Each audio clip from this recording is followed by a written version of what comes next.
तर मी सांगत होतो माझं नाव मनीष लामकरे, बी मेकॅनिकल, MA इंग्लिश लिटरेचर आणि PhD सुरू आहे माझं. ते हळूहळू सुरू आहे कारण माझा पुष्कळचा वेळ हा शिकवण्यामध्ये जातो आहे. मी टीचर आहे मागील 20 वर्षापासून. कॉम्पिटिटिव्ह इंडस्ट्रीमध्ये मी मागील 8 वर्षापासून पूर्ण डिवोटेड आहे. यामध्ये माझे विषय इंग्रजी, सायन्समध्ये भौतिकशास्त्र आणि रसायनशास्त्र आणि त्याच्या व्यतिरिक्त गणित असे मी विषय म्हणजे सायन्स फॅकल्टी रिलेटेड विषय मी विद्यार्थ्यांना शिकवतो. ओके, माझं नागपूरमध्ये काम असतं विद्यार्थ्यांना आणि मी नागपूरच्या पुष्कळशा अकॅडमीमध्ये ॲज अ व्हिजिटिंग फॅकल्टी म्हणून जातो. आज प्रज्ञा प्रबोधिनी करिअर अकॅडमीमध्ये मला सायन्स शिकवण्यासाठी बोलवण्यात आलं आहे आणि मला फार आनंद झाला कारण लॉकडाऊन पिरियडमध्ये क्वचितच कुठल्या तरी इन्स्टिट्यूटमध्ये आणि खास करून कॉम्पिटिटिव्ह फील्ड त्यामध्ये MPSCच्या फील्डमध्ये कुठल्याच अकॅडमीने असा पुढाकार घेतलेला आतापर्यंत व्यवस्थितपणे आढळून आलेला नाही. तर आपण सर्व प्रज्ञा प्रबोधिनी करिअर अकॅडमीचे थँक्स करूया, धन्यवाद देऊया त्यांना की त्यांनी या लॉकडाऊन पिरियडमध्ये सुद्धा तुमच्यासाठी अभ्यासाची सोय उपलब्ध करून दिली. फक्त आपलं आता हे काम आहे की आपण त्यांना सपोर्ट करू, चांगल्यात चांगला अभ्यास करावा आणि आपलं यश संपादित करावं, ज्यामुळे तुम्हाला येत्या परीक्षेमध्ये चांगले मार्क मिळून तुम्ही प्रिलिम्समधनं मेन्समध्ये अप्लाय होऊ शकाल. तर अशी मी तुम्हाला शुभेच्छा देतो आणि आजचा विषय सुरुवात करतो. ठीक आहे.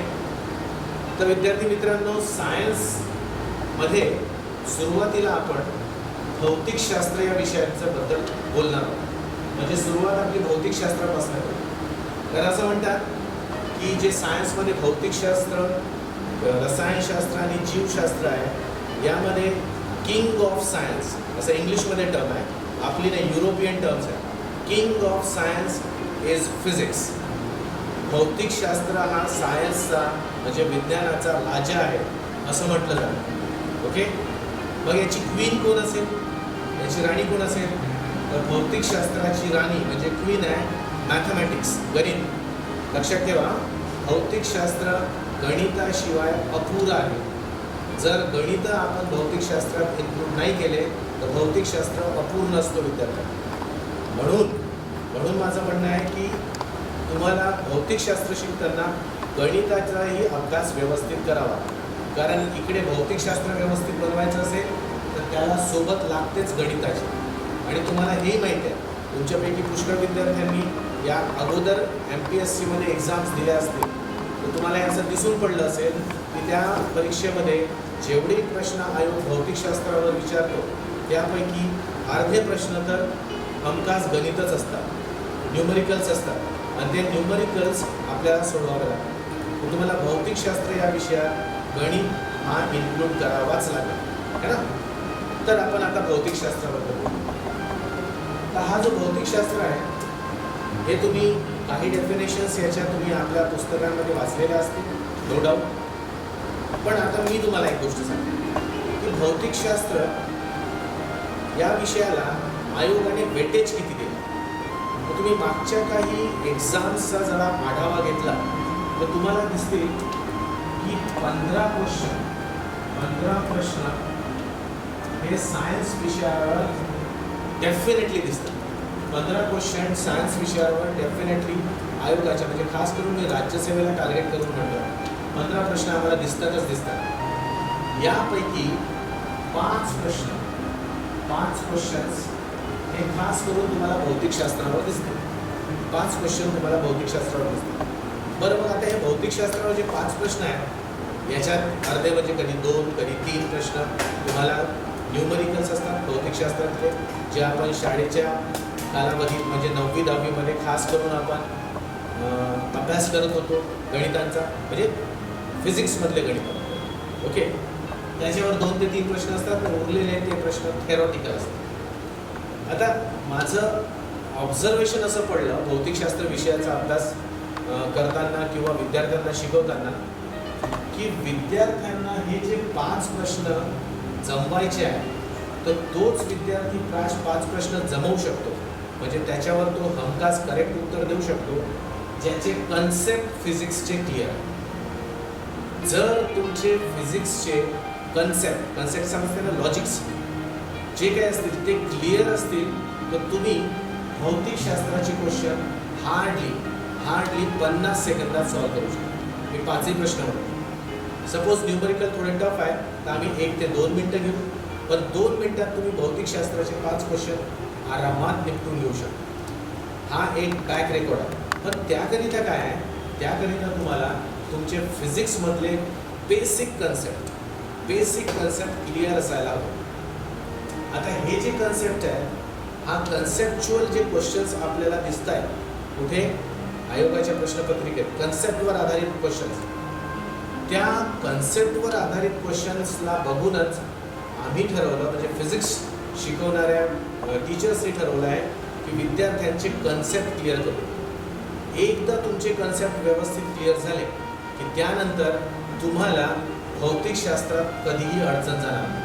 आणि जो विद्यार्थी कन्सेप्ट क्लिअर नाही करू शकत त्याला हे 5 प्रश्न कुठल्या दुसऱ्या भरोश्यावर, म्हणजे पाठांतर करून है ना, व्याख्या पाठ करून, फॉर्म्युले पाठ करून तो इझिली कमवू शकणार नाही.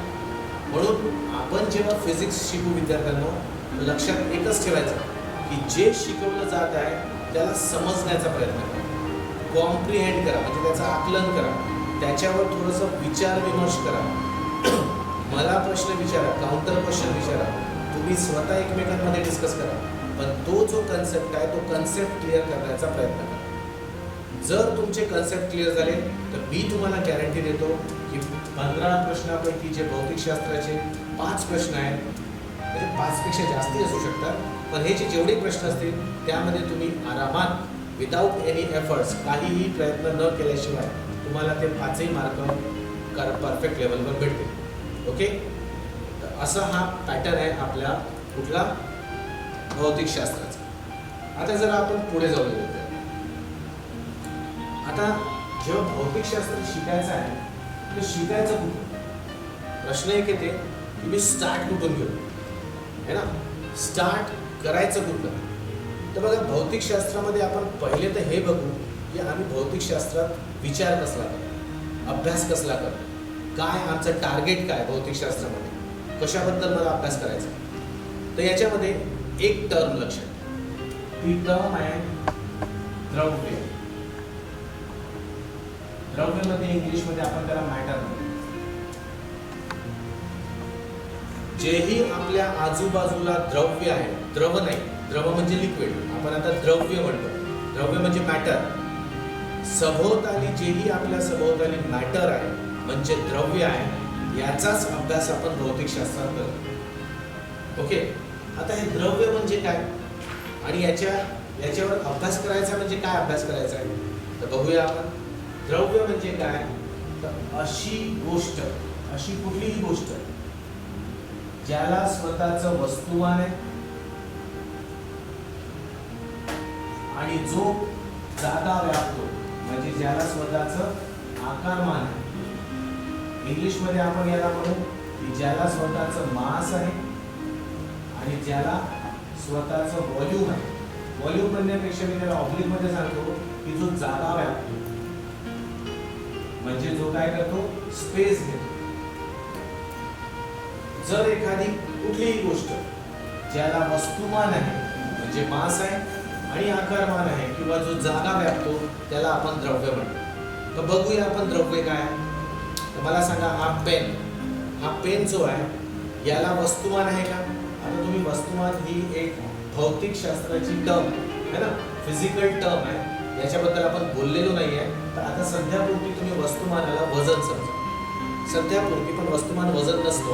मी तुम्हाला समजवण्यासाठी म्हणतोय की वस्तुमान म्हणजे वजन आहे असं गृहीत धरा. तर या पेनला काही वजन असेल का विद्यार्थ्यांना? काही वस्तुमान असेल, काही मास असेल याला? तर शुअरली आहे, बिलकुल याला काहीतरी वजन आहे. बरं, हा जागा व्यापतो का? तर बघा, ही स्पेस खाली होती, या स्पेसमध्ये जेव्हा मी हा पेन नेला तर याला जितकी जागा लागते तेवढी व्यापली. म्हणजे काय झालं, या द्रव्याला म्हणजे पेनाला वस्तुमान आहे आणि त्यासोबत हा जागा सुद्धा व्यापतो. तर मग याला तुम्ही काय म्हणायचं, हे आपलं द्रव्य म्हणजे मॅटर आहे. चला आपण दुसरा विचार करू. मी टीचर तुमचा मनीष लांबगरे, मी मॅटर आहे का? मी द्रव्य आहे का? तर बघा, माझं काहीतरी वजन असेल, माझं काहीतरी वस्तुमान असेल, नो डाऊट असेल, तर म्हणजे मला वजन आहे आणि मी जागा व्यापतो. म्हणजे मी एखाद्या चेअरवर बसलो तर त्या चेअरवर दुसरा कोणी बसू शकणार का? नाही बसू शकणार. म्हणजे त्या चेअरमध्ये जेवढी जागा आहे ते मी व्यापली. तर मला वस्तुमानही आहे आणि मी जागा सुद्धा व्यापतो. तर मी सुद्धा काय? मॅटर आहे, म्हणजे द्रव्य. ओके. हवा बघा, एअर. एअरला वस्तुमान असते का वजन असते? तर या प्रश्नावर पुष्कळशे विद्यार्थी म्हणतात एअरला वजन नसते, म्हणूनच तर ती वरती उडते. नाही विद्यार्थी, तसं नाही. हवेला सुद्धा वस्तुमान असते. तुम्ही एक फुलवलेला बलून म्हणजे फुगा आणि फुगवलेला फुगा यामधलं वजन करून बघितलं तर नक्कीच फुगवलेल्या फुग्याचं वजन जास्त येतं, है ना? म्हणजे काय? हवेला सुद्धा काय? वस्तुमान, वजन आहे. आणि हवा जागा घेते का? नो डाऊट जागा घेते. म्हणजे हवा सुद्धा काय? द्रव्य. तर या द्रव्याचा बेसिकली अभ्यास आपण कुठे करतो? भौतिकशास्त्रात करतो. म्हणजे फिजिक्समध्ये आपण मॅटरची स्टडी करतो. आय होप तुम्हाला कळलं असेल द्रव्य काय असतं. यामध्ये ही जी टर्म आहे वस्तुमान, ही आता थोड्याच वेळात तुम्हाला डिटेलमध्ये मी सांगणार. ठीक आहे. तर या द्रव्यावर जे वेगवेगळ्या प्रकारचे बल पडतात, या द्रव्यावर जे कार्य केले जाते, या द्रव्यामध्ये आपण ऊर्जा भरतो किंवा त्यामधनं ऊर्जा काढून आपण दुसरे काम करतो, या सगळ्यांचा अभ्यास म्हणजे काय? भौतिकशास्त्र. भौतिकशास्त्र खूपच इंटरेस्टिंग आहे. फक्त त्याची सुरुवात व्यवस्थित झाली पाहिजे आणि आपण सुरुवातच व्यवस्थित करण्याचा प्रयत्न करतो. तर हो, तुम्हाला द्रव्याची संकल्पना ही कळली असेल. ओके. मग आता आपण पुढे जाऊया. आता यानंतर होते कसं फिजिक्समध्ये विद्यार्थ्यांना, भौतिकशास्त्रामध्ये आणखी एक गोष्टीकडे लक्ष पुरवावं लागतं. ते गोष्ट म्हणजे काय? की आपण आपल्या सभोवतालचा जो द्रव्य आहे त्याचे मोजमापन करतो, म्हणजे त्याला मेजर करतो. आता मोजमापन करायचं आहे तर मोजमापन कसं करायचं? तर काय व्हायचं? अगोदरच्या काळामध्ये आपण ते सगळं वर्ल्ड असं एकमेकाशी कनेक्टेड नव्हतं. तर सगळे आपापल्या एरियामध्ये वेगवेगळे प्रकारे मोजमापन करायचे. जसं त्यावेळेस अस्तित्वात असलेले सिस्टम असे होते. म्हणजे जसं मी एक एक्झाम्पल घेऊन सांगतो की समजा मला कोणाचं वजन मोजायचं, तर बघा बरं विद्यार्थी मित्रांनो, वेट आपण कुठल्या कुठल्या प्रकारे मोजतो. एक जस्ट आपण बघूया की वजन मोजण्याचे प्रकार कोणते. तर बघा, तुम्ही किलोग्राममध्ये वजन मोजता ना? आपण मग काय करतो? आपण ग्राममध्ये सुद्धा मोजतो वजन, है ना विद्यार्थी? चला, मिलीग्राममध्ये मोजतो. आपल्या ज्या औषधी असतात त्याच्यावर MG लिहिले असतात, 500 MG वगैरे, तर तो मिलीग्राम. ओके. त्यानंतर आपण जसं सोनाराच्या दुकानात जातो तर आपण तोडा हा शब्द उच्चारतो. हे बघा, हे शब्द जरी हा शब्द आपला लोकल आहे, पण आपण हॅलो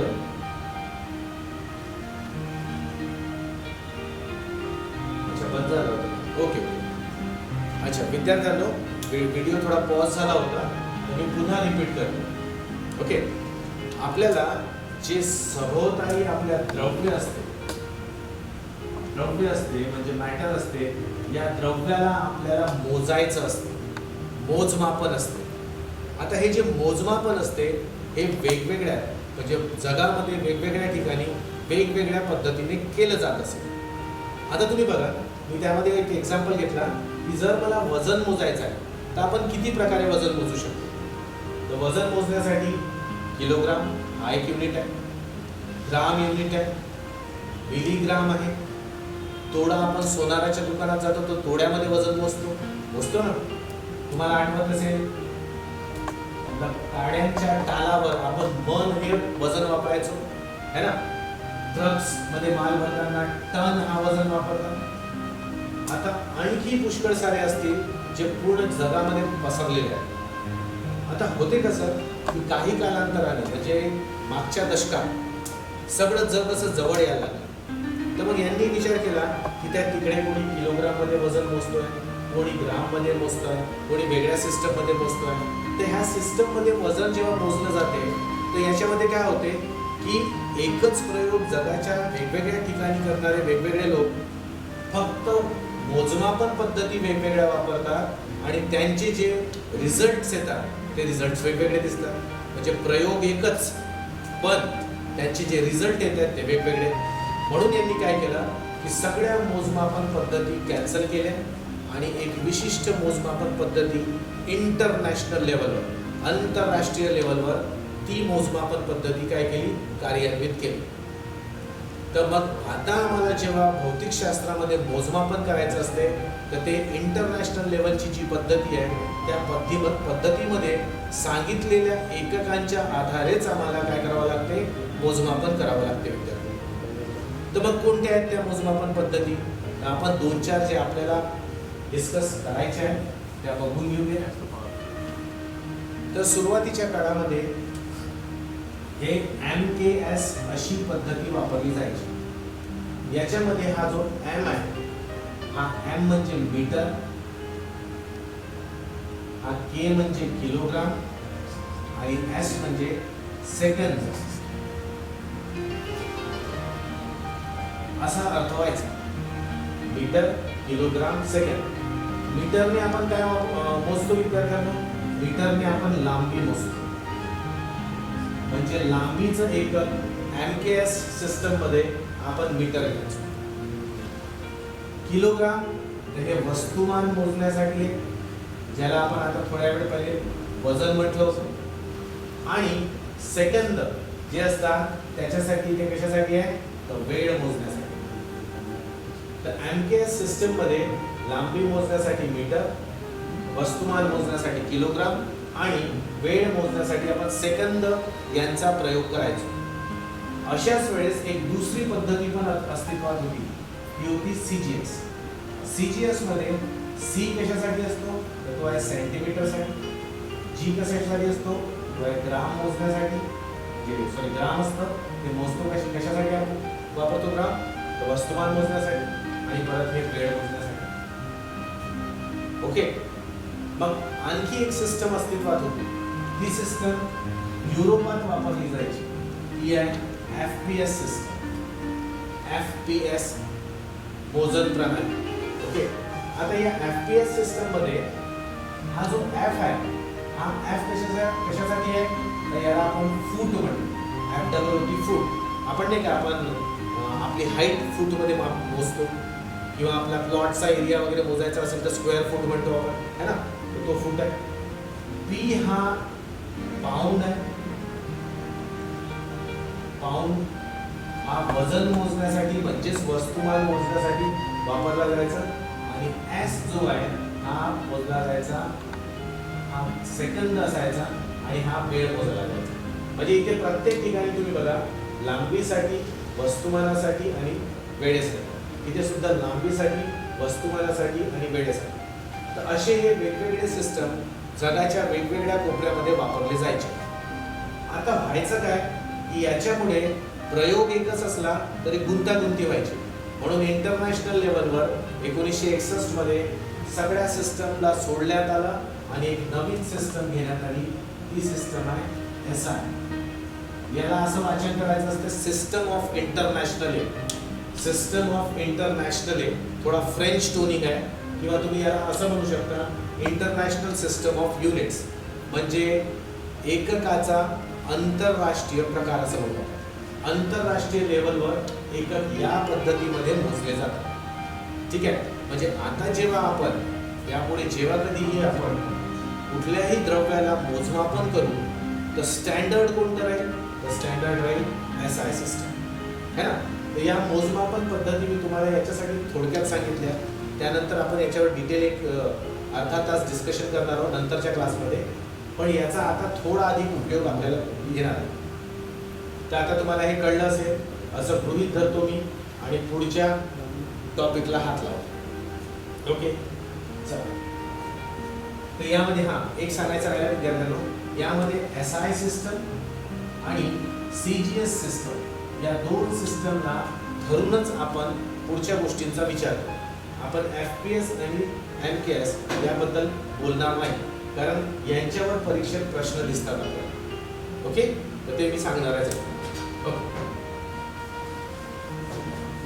विद्यार्थ्यांनो, आंतरराष्ट्रीय लेवलवर आंतरराष्ट्रीय प्रमाणात SI सिस्टमचा उपयोग करण्यात येतो. ओके, आता इथे युनिट्स बद्दल म्हणजे एककांबद्दल बोलतो. तुम्हाला SI सिस्टम कळलं असेल. आता यानंतर आपण एक गोष्ट शिकणार की आता फिजिक्सला सुरुवात करणारच, तर त्या अगोदर काही भौतिकशास्त्राच्या मूलभूत राशींचा आपल्याला अभ्यास करायचा. भौतिकशास्त्राच्या मूलभूत राशींचा अभ्यास करायचा. आता भौतिकशास्त्राच्या राशी म्हणजे काय, त्याला आपण फिजिकल क्वांटिटीज इंग्लिशमध्ये म्हणतो. भौतिकशास्त्राच्या राशी म्हणजे फिजिकल क्वांटिटीज विद्यार्थी. तर कोणत्या या फिजिकल क्वांटिटीज, तर ते आपण बघणार आहोत वन बाय वन. भौतिकशास्त्रातल्या फिजिकल क्वांटिटीज म्हणजे आपण घेऊया जसं वस्तुमान झालं, बल झालं, कार्य झालं, तापमान झाला है ना, मग वेग झाला, त्वरण झाला, संवेग झाला. असे हे वेगवेगळे भौतिक राशी आहेत जे फिजिक्समध्ये आपल्याला सुरुवातीलाच आल्या पाहिजे आणि त्याही कन्सेप्ट लेवलवर आल्या पाहिजे. जर त्या राशी आपल्याला व्यवस्थित समजल्या तर पुढचे जे गुंतागुंतीचे जे चॅप्टर्स राहतील त्या चॅप्टर्समध्ये आपण इझिली त्यांना आपण समजू शकतो. तर म्हणून मी सुरुवात नेहमी भौतिक राशी ज्या मूलभूत आहेत भौतिकशास्त्रातल्या त्यांचाच अभ्यास सुरुवातीला करतो. ओके, तर आपण आता भौतिक राशींबद्दल बोलणार आहोत म्हणजे फिजिकल क्वांटिटीज. विद्यार्थ्यांनो एक मिनिट थांबा.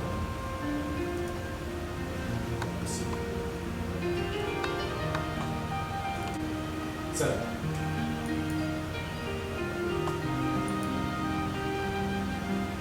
भौतिक राशी. तर भौतिकशास्त्रामध्ये जितक्याही राशी आपल्याला बघायला मिळतात, ठीक आहे, यांना दोन कॅटेगरीमध्ये दोन भागात विभागलेला आहे.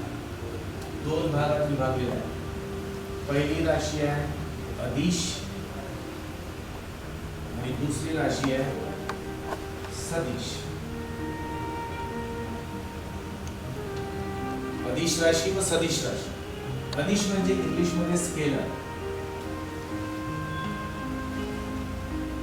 आणि सदिश म्हणजे वेक्टर. मला माहिती आहे तुमच्यापैकी काही विद्यार्थ्यांना मराठीतच समजतं है ना, त्यांचं एज्युकेशन मराठीत झालं असेल. काही विद्यार्थ्यांना इंग्लिशच, त्यांचं एज्युकेशन इंग्लिशमध्ये झालं आहे सायन्सचं. म्हणजे दोन्ही प्रकारचे विद्यार्थी आपल्यासोबत असतील असं मला माहिती आहे. म्हणून मी प्रयत्न करतो नेहमी प्रत्येक क्लासमध्ये की जी गोष्ट मराठीत सांगतो तीच मी इंग्लिशमध्ये सांगण्याचा प्रयत्न करतो. यामुळे काय होतं की दोन्ही विद्यार्थ्यांना समजून येण्यासाठी आपल्याला म्हणजे इझी जातं. तर सदिश म्हणजे स्केलर, सदिश म्हणजे वेक्टर आणि अदिश म्हणजे स्केलर. आता बघा काय, तर ज्या भौतिक राशी विद्यार्थ्यांना, ज्या भौतिक राशी सांगताना, एक्सप्रेस करताना, सांगताना आपल्याला फक्त परिमाण सांगावा लागतो. आपल्याला फक्त परिमाण सांगावा लागतो. परिमाण म्हणजे काय, मॅग्निट्यूड. परिमाण म्हणजे मॅग्निट्यूड. बंद मॅग्निट्यूड सांगावा लागतो. त्या राशींना आपण अदिश राशी म्हणतो. म्हणजे काय, ज्या राशी सांगताना आपल्याला परिमाण सांगावं लागतं. आता तुम्ही म्हणाल हे परिमाण काय, हे मॅग्निट्यूड काय.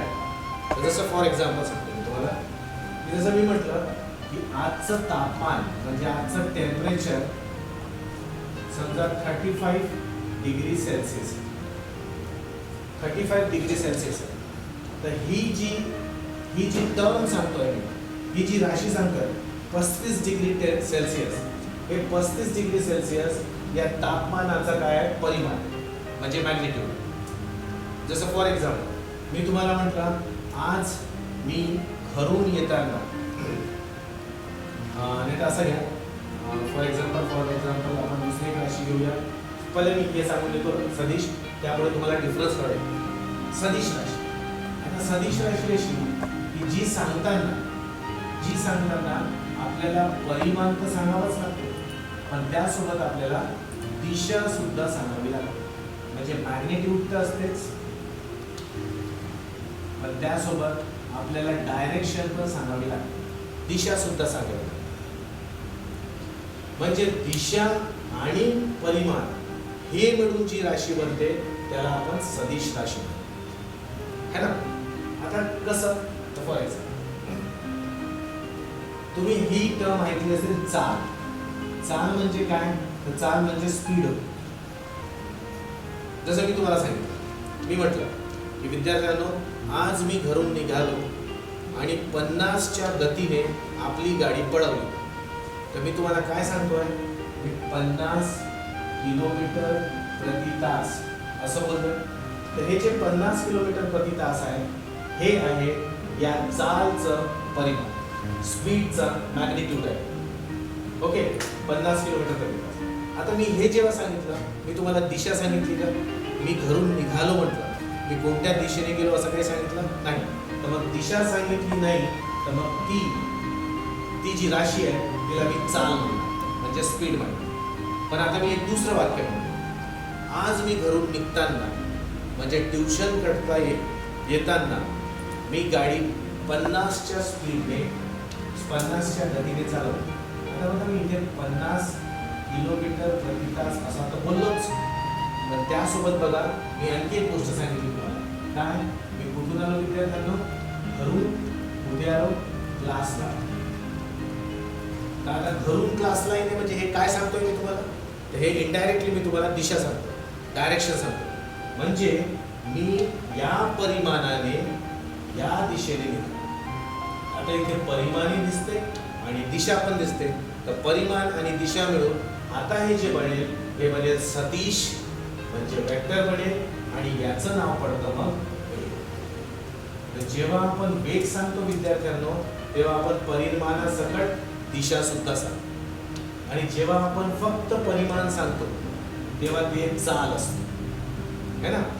स्पीड असते जेव्हा फक्त त्याच्यात मॅग्निट्यूड असते, आणि मॅग्निट्यूड सोबत जेव्हा डायरेक्शन असते तेव्हा ते वेलॉसिटी असते. गोटे, तर हे सदिश राशी आणि अदिश राशी. तर पुष्कळशा अशा गोष्टी आहेत की ज्या सांगताना आपल्याला दिशेची आवश्यकता नसते. जसं मी तापमान म्हटलं, मला सांगा, मी तुम्हाला म्हटलं आजचं तापमान 35 डिग्री सेल्सिअस आहे, तर हे 35 डिग्री सेल्सिअस त्या पर्टिक्युलर कुठल्या तरी दिशेने आहे का, की नॉर्थ साईडला तुम्ही जा, उत्तरेकडे जा तर 35 आहे, पश्चिमेकडे नाही आहे. नाही, आम्हाला माहिती आहे की जो हा तापमान ही क्वांटिटी आहे, तापमान हे असं ओव्हरऑल मोजलं जातं, म्हणजे एका दिशेने मोजलं जात नाही. म्हणजेच तापमान सांगताना मला दिशेची आवश्यकता नसते, म्हणून ही राशी अदिश राशी म्हणजे स्केलर असते. पण जेव्हा आम्ही वेगाबद्दल बोलू, जेव्हा आम्ही बलाबद्दल बोलू, एक उदाहरण घ्या. जसं मी एखाद्या विद्यार्थ्याला म्हटलं की हा जो टेबल आहे हा टेबल सरकव, तर तो तिथे बल लागेल, ताकद लागेल, फोर्स लागेल. पण हा फोर्स लावणार कुठे, त्याला दिशा तर द्यावी लागेल ना, की हा टेबल तू इकडे सरकव किंवा हा टेबल तू इकडे सरकव. म्हणजे मला बल लावताना दिशा माहिती असली पाहिजे. बघा मी तुम्हाला उदाहरण सांगतो, हे आपण डोअर असते ना, दरवाजा, दार उघडताना तिथे पुश किंवा पुल लिहिलं असतं. जिथे पुश लिहिलं असते तिथे पुल करावर तुम्ही, जिथे त्याने ओढा म्हटलं तिथे तुम्ही ढकलून बघा, जमेल का नाही. म्हणजे आम्हाला बल लावताना दिशा दिसायलाच पाहिजे, दिशा सांगावीच लागते. म्हणून हा जो बल आहे ही कोणती राशी होईल, सदिश राशी. तर असे सदिश आणि अदिश अशा दोन विभागामध्ये भौतिक राशींना विभागलं आहे. आता आपण भौतिक राशी 1 by 1 छोट्या छोट्या शिकूया. ओके,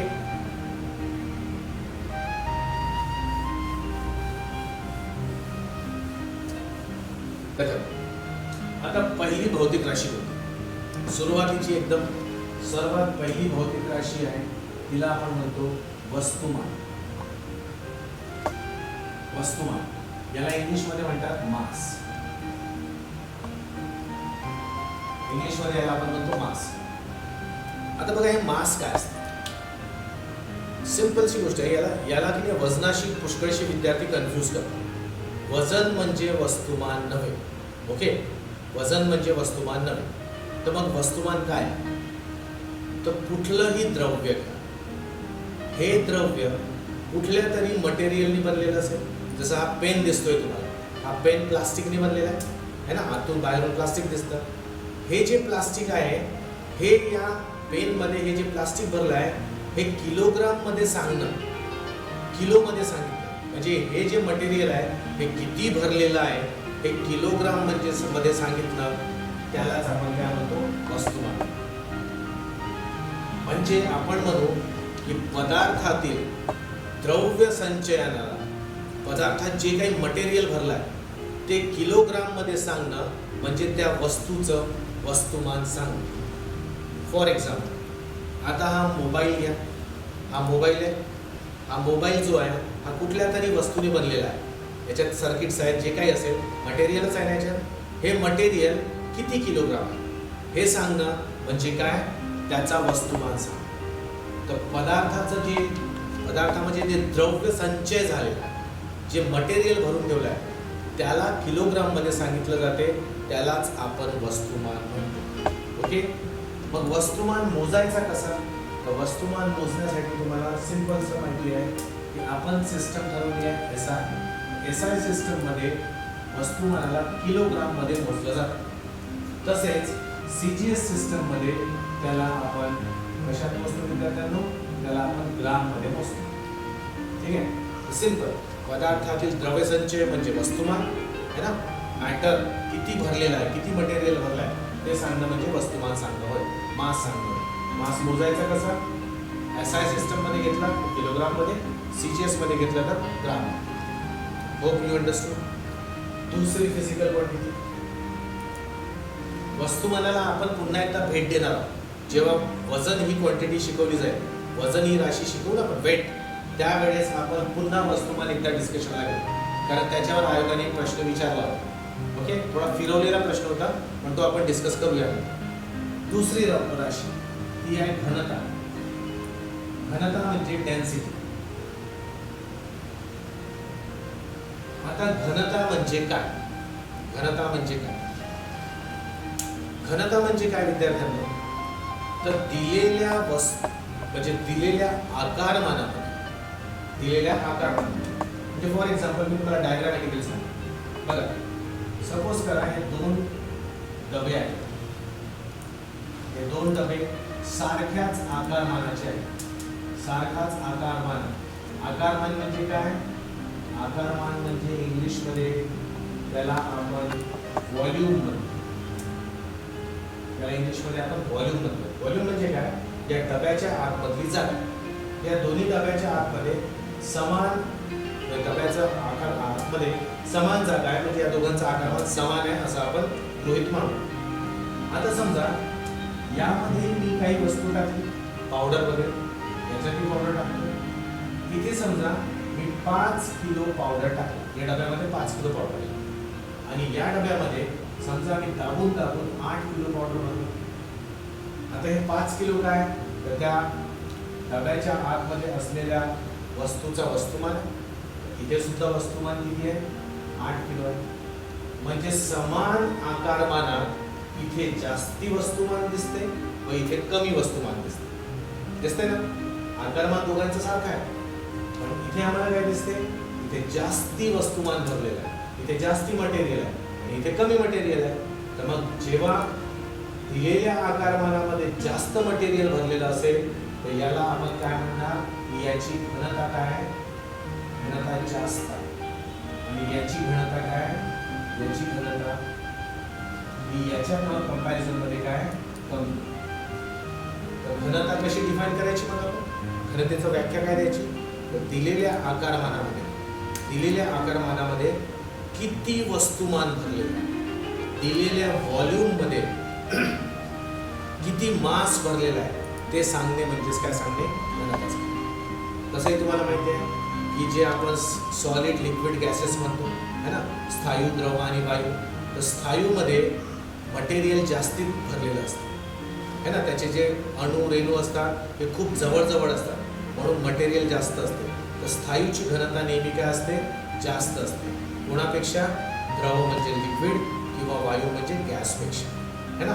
तर मग आता घनतेला डिफाईन केलं, आता घनता लिहिणार कशी, घनतेला लिहिताना आपल्याला असं घ्यावं लागतं, घनतेचा फॉर्म्युला आहे, घनता म्हणजे काय, तर वस्तुमान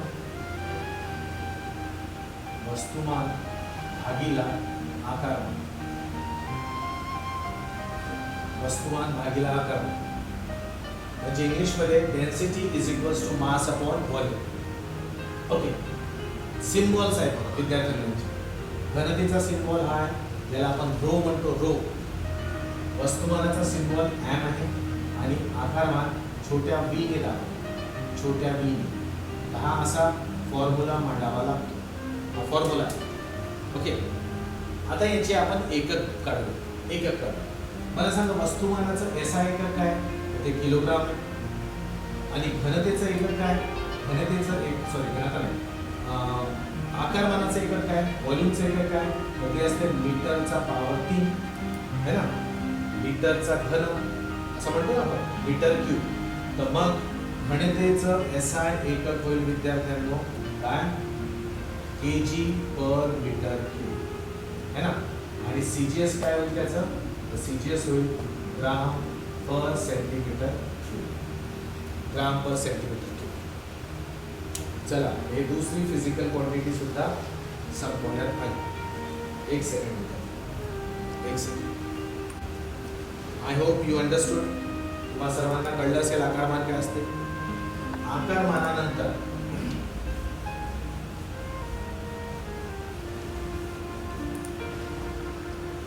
आकारमानानंतर आपण नवीन भौतिक राशी शिकूया. ती आहे चाल. चाल म्हणजे काय? ते आहे स्पीड. ठीक आहे ना.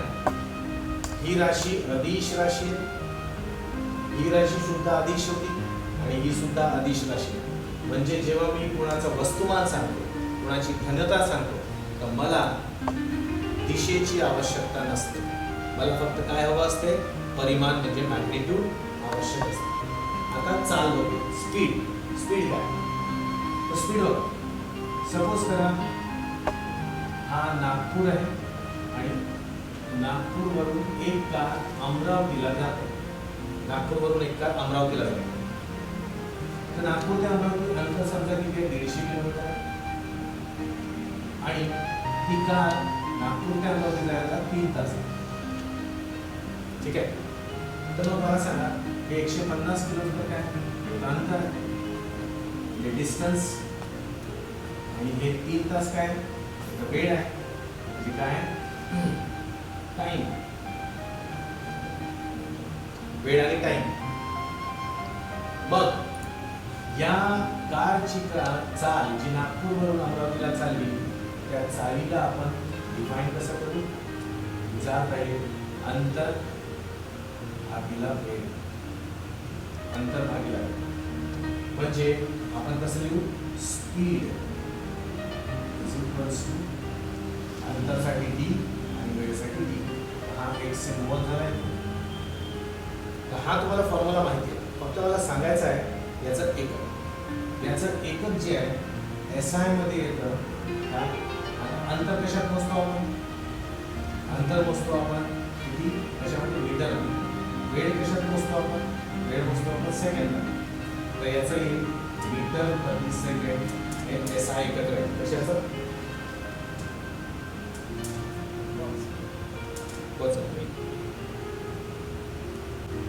चला विद्यार्थ्यांनो, थोडा व्हिडिओ पॉज झाला होता. Sorry for interruption. कंटिन्यू. चालीचं एसआय एकक मीटर पर सेकंड आहे आणि याचं सीजीएस एकक काय? काय असेल? सेंटीमीटर प्रति सेकंड. हॅलो, पुन्हा रिपीट करू. हां, चाल ना, चाल रिपीट करायची आहे. Okay, no problem. हां, करतोय. बघा, थोडा व्हिडिओ पॉज झाला होता. विद्यार्थ्यांना मी पुन्हा सांगतोय जे मी चाल शिकवतो.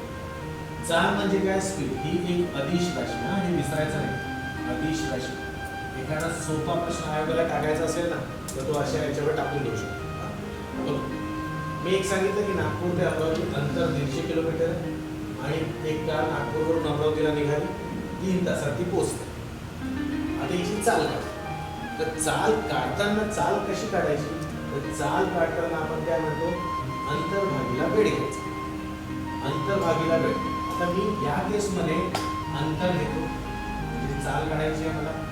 अंतर घेतलं 150 किलोमीटर आणि वेळ आहे 3 तास. तर मला सांगा चाल किती निघाली? ती आहे 50 किलोमीटर प्रति तास. ही चाल आहे कोणाची? या कारची, जी इकडून इकडे जातो है ना. आता याच्यावरून चालीला थोडंसं आपण काय करू, त्याची व्याख्या करू. चाल म्हणजे काय? तर एकक कालावधी. प्रति तास म्हटलं तर ते काय होते? एकक कालावधी. म्हणजे प्रत्येक एका तासमध्ये ही कार 50 किलोमीटर जात होती असा त्याचा अर्थ निघतो. म्हणजे एखादी वस्तू गतीमध्ये आहे तर ती प्रत्येक एकक तासाला किंवा प्रत्येक एकक वेळाला किती किती अंतर कापते ते सांगणं म्हणजे त्या वस्तूची चाल सांगणं. प्रत्येक एकक, आता इथे बघा याच्यावरून कळेल 50 किलोमीटर प्रति तास. प्रति तास म्हणजे काय? प्रत्येक तास. प्रत्येक तासाला ही कार 50 किलोमीटर जाते. म्हणजे एकक वेळेमध्ये ती किती किती अंतर पार करते हे सांगणं म्हणजेच काय सांगणं? तर त्या गतिमान वस्तूची चाल सांगणं. बरं, याच्यामध्ये दिशेची काही आवश्यकता नसते. आता तुम्ही म्हणाले मी तर नागपूर ते अमरावती चालली ना का, इथे तर दिशा आली, पण ते दिशा कन्सिडर करू नका. आपण जेव्हा चाल म्हणतो तेव्हा त्या चालीला दिशेचा आधार नसतो. ही कुठलीही दिशा असू द्या, आपण फक्त एक सांगतो की एकक कालावधीत वस्तू किती अंतर पुढे गेली. बरोबर? म्हणजे याचा फॉर्म्युला कसा बनला? चाल बरोबर अंतर भागिले वेळ, इंग्लिशमध्ये स्पीड बरोबर डिस्टन्स अपॉन टाइम. आता आपण याचा एकक बनवतोय. एकक आपल्याला दोनच बनवायचे, एसआय मधले आणि सीजीएस मधले. तर एसआय मधलं बघितलं तर अंतर कशात घ्यायचं असते? मीटर मध्ये. वेळ कशात घ्यायची असते? सेकंड मध्ये. हे फिक्स आहे एसआय मध्ये. बरं, सीजीएस मध्ये सेंटीमीटर आणि सेकंड असते. आता तुम्ही बघा इथे आपण चाल जी काढली ती कशात काढली? किलोमीटर प्रति तास. नो डाऊट किलोमीटर प्रति तास हे सुद्धा एक एकक आहे, पण स्टँडर्ड एकक जे एसआय एकक आहे ते कोणतं आहे? मीटर प्रति सेकंड. ओके विद्यार्थ्यांनो, आपण जे हे सांगतो ना हे स्टँडर्ड नाही आहे बरं, किलोमीटर प्रति तास. पण होते कसं ना, आपल्याला मोठे युनिट सांगावे लागतात ना. जशी जशी वस्तू मोठी मोठी होत जाते आपल्याला युनिट्स पण मोठे मोठे करावे लागतात है ना. जसं नाही की आपण सोनाराच्या दुकानात जाऊन किलोमध्ये बोलत नाही, किलोग्राममध्ये बोलतो का आपण? नाही. तसंच ट्रकमध्ये माल लोड करताना आपण तोड्यामध्ये बोलत नाही है ना. तर प्रत्येक ठिकाणी आपण वेगवेगळे युनिट वापरतो. तरी पण आपल्याला माहीत असायला पाहिजे की स्टँडर्ड युनिट कोणतं आहे. स्टँडर्ड युनिट कोणतं आहे? एसआय. एसआय म्हणजे मीटर प्रति सेकंड याच एककामध्ये चालीला सांगावे लागते. I hope you understood. विद्यार्थ्यांना तुम्हाला कळलं असेल असं मला वाटते. तर मी आता पुढे जातो.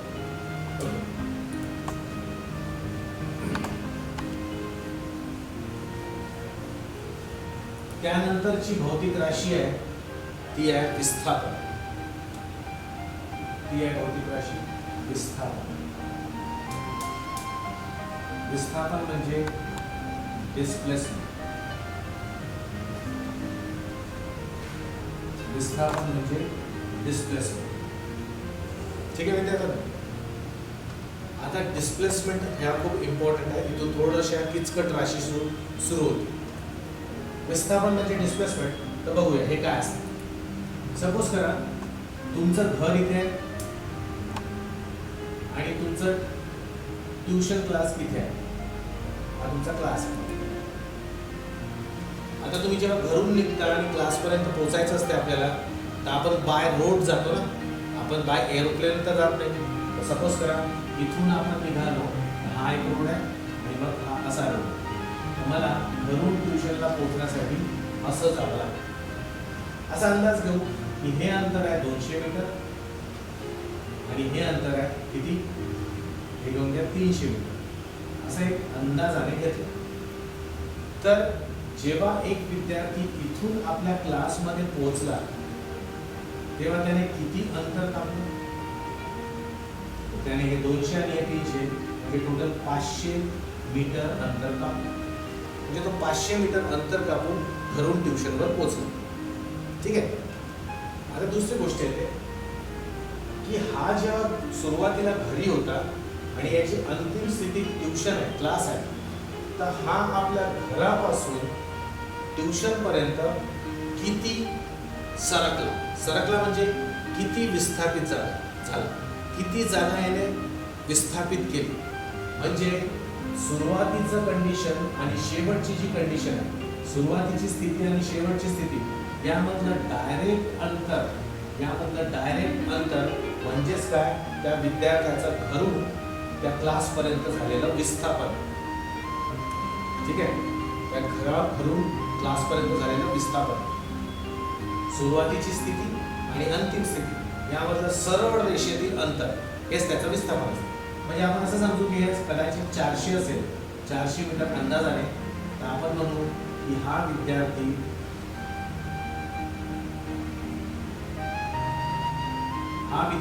आपल्या घरापासून 400 मीटर विस्थापित झाला. बघा, त्याने अंतर कापलंय 500 मीटर, पण तो विस्थापन त्याचा किती झाला, तो आपल्या मूळ जागेपासून सरकला किती, डिस्प्लेस किती झाला. ते डिस्प्लेस झाला म्हणजेच त्याचं विस्थापन किती झालं, तर ते झालं 400. तसं एक उदाहरण, म्हणजे सपोज करा मी आता इथे तुम्हाला क्लास मध्ये इथे उभा राहून शिकवतो. या ठिकाणी मी उभा आहे, तुम्हाला शिकवतो. आता असं समजा क्लासमध्ये सगळे विद्यार्थी बसले आहेत. आता मी बोलता बोलता कधी मी इकडे जातो, कधी इकडे आलो, कधी असा गेलो, कधी असा गेलो, आणि मग शेवटी इथे आलो, थांबलो आणि क्लास संपला.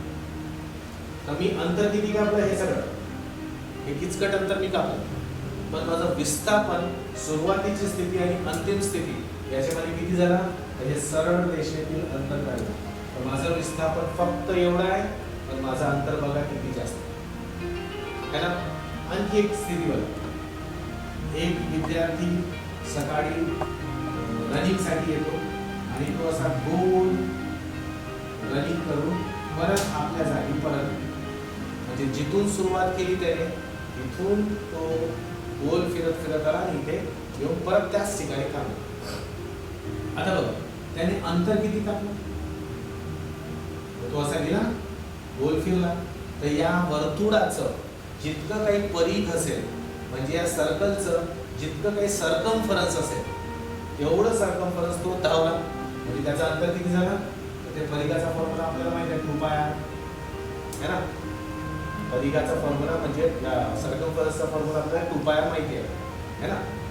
पण याचं विस्थापन किती झालं, तर जर आपण विस्थापन बघितलं तर हा जिथे होता तिथेच आला शेवटी.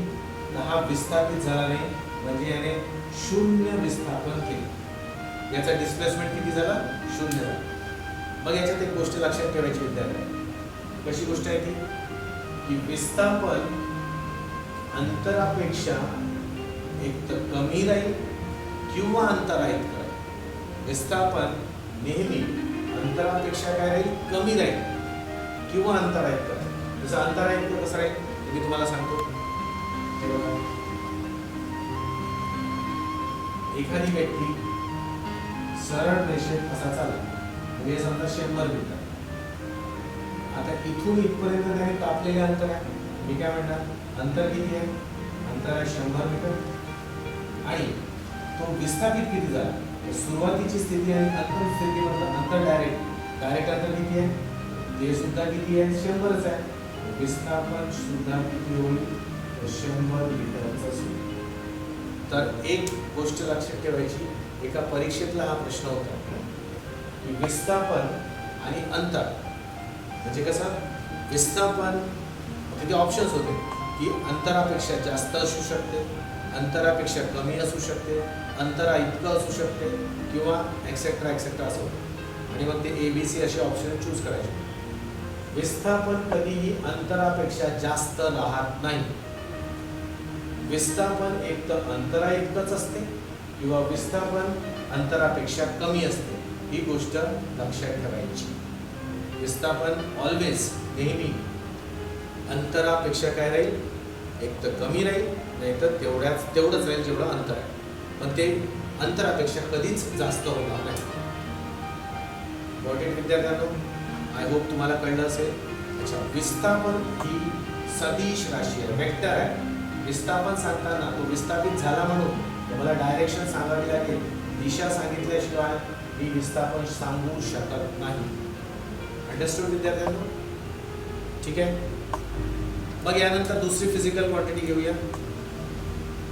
हॅलो, हा बोला. हां, हा बोलू.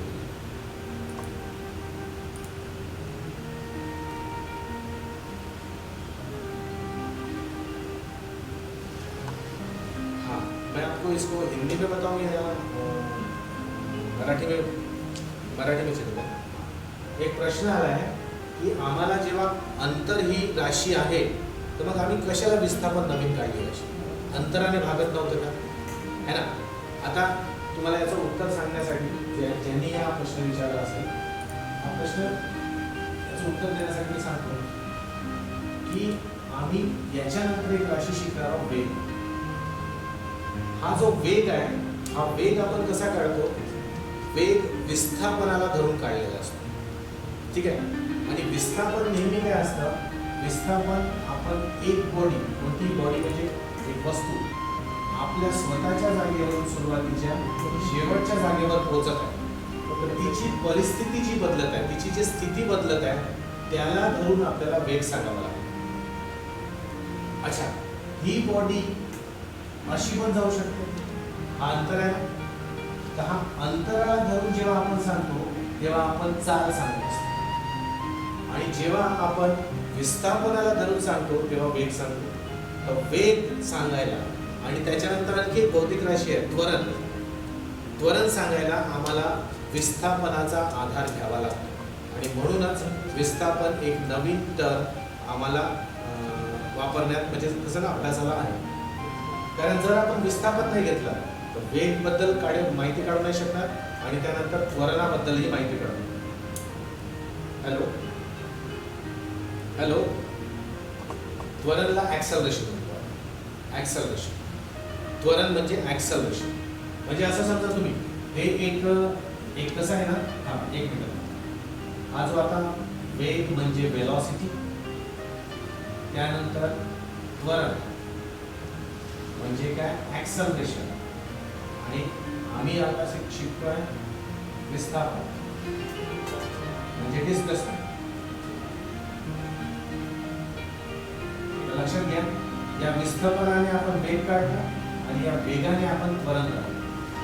आणि तुम्हाला हे लक्षात येईल की आम्ही जे गती वापरतो ना, आपण सगळे गतिमान आहोत. जे लिव्हिंग थिंग्स आहेत, प्राणी आहेत, ते गतिमान असतात.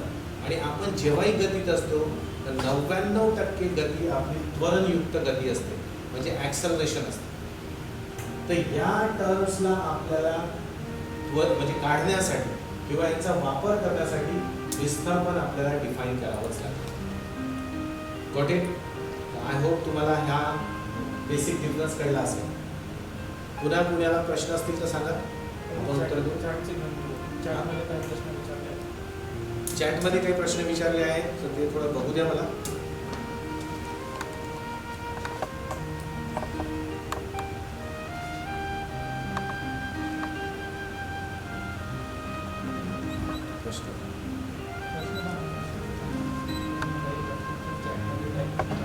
विद्यार्थ्यांनो, कुणाला काही प्रश्न असेल तर थोडंसं चॅट बॉक्समध्ये तुम्ही टाईप करा. मी चॅट बॉक्समध्ये बघतोय आणि मग तुमच्या प्रश्नाचे उत्तर देण्याचा प्रयत्न करतो. जर तुम्हाला काही प्रश्न असतील तर तुम्ही प्लीज सांगा, मी तुम्हाला हेल्प करतो प्रश्नाचे उत्तर काढण्यासाठी. बरोबर. आपला यूट्यूबवर हा व्हिडिओ लोड करण्यात येणार आहे. तुम्ही तो लोडेड व्हिडिओ जेव्हा बघाल तर तुम्हाला तेव्हाही काही प्रश्न उद्भवतील. तुम्ही कमेंट बॉक्समध्ये ते प्रश्न टाकाल तर त्यावर आम्ही उत्तर नेक्स्ट क्लासमध्ये देण्याचा प्रयत्न करू, है ना? तर तुम्ही म्हणजे असं क्वेश्चनलेस राहाल असं मी सांगत नाही. तुम्हाला नेहमी क्वेश्चनचे, प्रत्येक क्वेश्चनचे, तो कसाही क्वेश्चन असो, रिलेटेड तुम्हाला उत्तर नक्कीच देण्यात येईल. तुम्ही असं नका समजू की तुम्ही आत्ता टॉपिक शिकवला तर आत्ताच प्रश्न विचारायला हवा. तुम्ही आता नाही, उद्याही सुचला तुम्हाला प्रश्न, परवाही सुचला, यूट्यूबमध्ये व्हिडिओ बघितल्यानंतरही सुचला, तरी तुम्ही आम्हाला कळवावा आणि कुठल्याही प्रकारे कळवावा. आम्ही त्याचं नक्कीच समाधान करू. ओके स्टुडंट्स, बिलकुल टेन्शन घ्यायचं नाही. आपण प्रत्येक प्रश्नाला उत्तर देऊ. कोणीतरी विचारला आहे प्रश्न टेक्स्टमध्ये, मी बघतोय.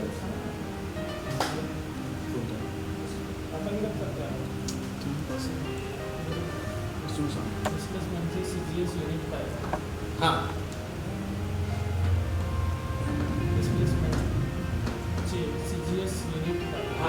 आपण याचे युनिट्सवर आलोच नाही आतापर्यंत, मधात आपले क्वेश्चन्स वर बघा. युनिट अगदी तेच आहे जे अंतराचे आहे. डिस्प्लेसमेंट म्हटलं म्हणजे काय? विस्थापन. विस्थापनाचं एसआय एकक मीटरच आहे आणि सीजीएस एकक सेंटीमीटरच. म्हणजे जेव्हा मी विस्थापन करतो तेव्हा मला हेच एकक ठेवावे लागते. म्हणजे अंतराचं एकक आणि विस्थापनाचं एकक सारखं आहे. कारण अल्टिमेटली आहे काय? ते आहे काय? एक लांबीच आहे ना. पण लांबीच म्हणू ना. जसं आता कोणी समजा असा विद्यार्थी असा इथून इथे आला तर याने ती लांबीच कापली, फक्त तो एवढा लांबून आला आणि विस्थापन काय तो सरकला एवढा. पण शेवटी हे दोन्ही एका प्रकारे लांबीच आहेत ना, म्हणून यांचे काय एकक सुद्धा सारखे. अच्छा, एका विद्यार्थ्याने विचारलं आहे विस्थापनाची डेफिनेशन हा, विस्थापनाची व्याख्या असं होईल. विस्थापनाची व्याख्या की सुरुवातीच्या स्थितीपासून शेवटच्या स्थितीपर्यंत सरळ रेषेतील अंतर म्हणजे तेच विस्थापन. म्हणजे हा बघा, या विद्यार्थी दुसरं काढतो फिगर. एका विद्यार्थी म्हणजे कोणतरी ऑब्जेक्ट इथे आहे, तो पहिले इकडे गेला, मग तो इकडे आला, मग तो इकडे आला, मग तो समजा इकडे गेला, है ना. अशा पॉइंट्स मध्ये तो फिरला आणि शेवटी तो इथे येऊन थांबला. तर ही सुरुवातीची स्थिती आणि शेवटची स्थिती, याला आपण इनिशियल कंडिशन म्हणतो आणि याला फायनल कंडिशन म्हणतो. इनिशियल आणि फायनल कंडिशन मधलं डायरेक्ट अंतर, डायरेक्ट अंतर यालाच म्हणायचं विस्थापन. यालाच म्हणायचं विस्थापन. Got it? आणखी काहीतरी घनतेबद्दल कोणी विचारलं? घनते बद्दल मी सांगतो. घनतेचा फॉर्म्युला मास अपॉन व्हॉल्यूम काय? हा विद्यार्थ्याने विचारलेला एक क्वेश्चन आहे. इंटरेस्टिंग क्वेश्चन आहे. त्याने विचारलं की तुम्ही जे डेन्सिटी म्हणजे घनता लिहिला त्याला मास अपॉन व्हॉल्यूम असं का म्हणतात? हा फॉर्म्युला हाच काय? हा फॉर्म्युला हाच काय? जसं बघा, मी तुम्हाला म्हटलं की स्पीड जी आहे, सपोज कोणाची स्पीड 50 किलोमीटर प्रति तास असं आहे, तर तुम्ही काय सांगता याच्यात की प्रत्येक एका तासामध्ये हा 50 किलोमीटर जातो. प्रत्येक एका तासामध्ये हा 50 किलोमीटर जातो असा अर्थ होतो ना. आता हाच अर्थ इथे आहे. आता मी एखाद्याची घनता सांगतो 10 किलोग्राम प्रति घन मीटर, 10 किलोग्राम पर मीटर क्यूब. हे काय व्हॉल्यूम आहे, आकारमान. तर एका व्हॉल्यूम मध्ये 1 मीटर क्यूब व्हॉल्यूम मध्ये 10 किलोग्राम भरलेला आहे. जसं आपण इथे म्हटलं ना एका तासामध्ये 50 किलोमीटर जातो, तसं इथे काय म्हणतो आपण एका मीटर क्यूब मध्ये 10 किलोग्राम मटेरियल भरलेलं आहे. तर ज्या पद्धतीने सांगण्यासाठी प्रति एका तासात काय असते, इथे प्रति एका घनमीटर मध्ये किती मटेरियल भरलं आहे हे सांगायचं असेल, म्हणून आपल्याला मास अपॉन व्हॉल्यूम फॉर्म्युलाच ठेवावा लागेल. मास अपॉन व्हॉल्यूम फॉर्म्युला ठेवावा. आय होप तुमचं समाधान झालं असेल. ओके, आणखी क्वेश्चन आहे? विस्थापनाची डेफिनेशन सांगायचं. विस्थापनाची डेफिनेशन मी आता सांगितली. बीएससी आयक्यूच्या गोष्टी आहे. Shortest distance between two quantities नाही म्हणायचं sir. Shortest distance between two quantities नाही. Shortest distance between initial and final position. हा एकदम करेक्ट बोलला. फक्त तिथून क्वांटिटी काढून घ्या. एखाद्याच्या सुरुवातीची स्थिती आणि त्याची अंतिम स्थिती यामधलं सगळ्यात लहानात लहान अंतर म्हणजेच काय, तर विस्थापन. Shortest distance. आता शॉर्टेस्ट डिस्टन्स कसा असते, तुम्ही कोणत्याही 2 पॉईंट मधलं शॉर्टेस्ट डिस्टन्स काढायचं असेल, सपोज करा मला हा आणि हा एक शॉर्टेस्ट डिस्टन्स काढायचा त्या 2 पॉईंट मधला, तर मी याला शॉर्टेस्ट डिस्टन्स म्हणू का, याला म्हणू का, याला म्हणू का? नाही, या दोघांमधलं सरळ रेषेतील अंतरच घ्यावं लागेल. तर जे सरळ रेषेतील अंतर असते तेच आपलं विस्थापन असते. तर तुमची व्याख्या एकदम करेक्ट आहे. फक्त त्याच्यामध्ये एक चेंज करा. Shortest distance between initial and final position असं म्हणतो.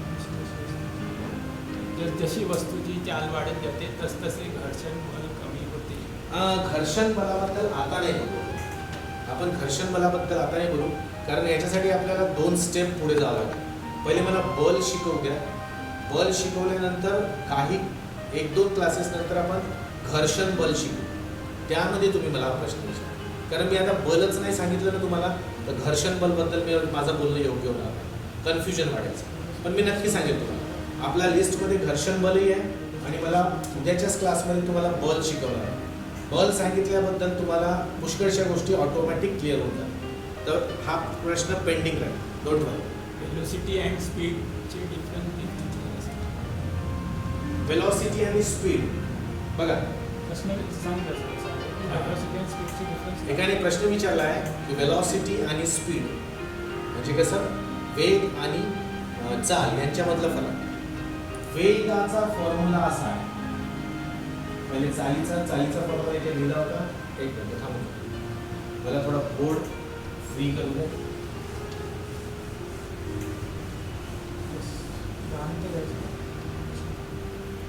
हां, जे चाल आहे ना, चाल म्हणजे स्पीड.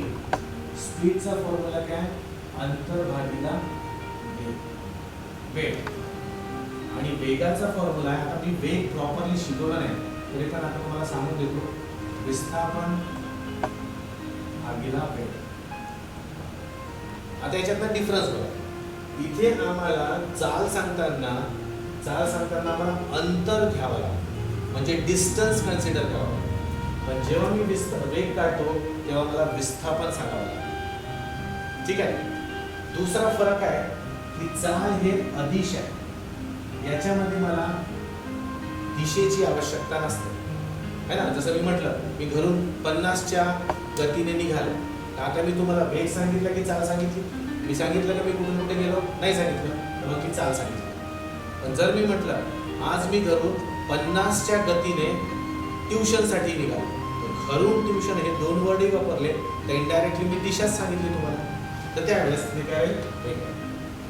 दिशा जेव्हा सांगतो मी, दिशा सांगताना मला वेग सांगावा लागतो आणि बिना दिशेचा म्हणजे दिशा सोडून आम्ही सांगतो तेव्हा ते काय राहील, चाल. मग ही अदिश झाली आणि ही सदिश. आय होप डिफरन्स तुम्हाला कळला असेल. यावर एकदम प्रॉब्लेम घेतला असेल. बिलकुल. बघा आता आपण प्रॉब्लेम नक्कीच करू. मी तुम्हाला सांगतो की जे आयोगाने आतापर्यंत विचारलेले क्वेश्चन्स आहेत ते मी पूर्ण सांगतो.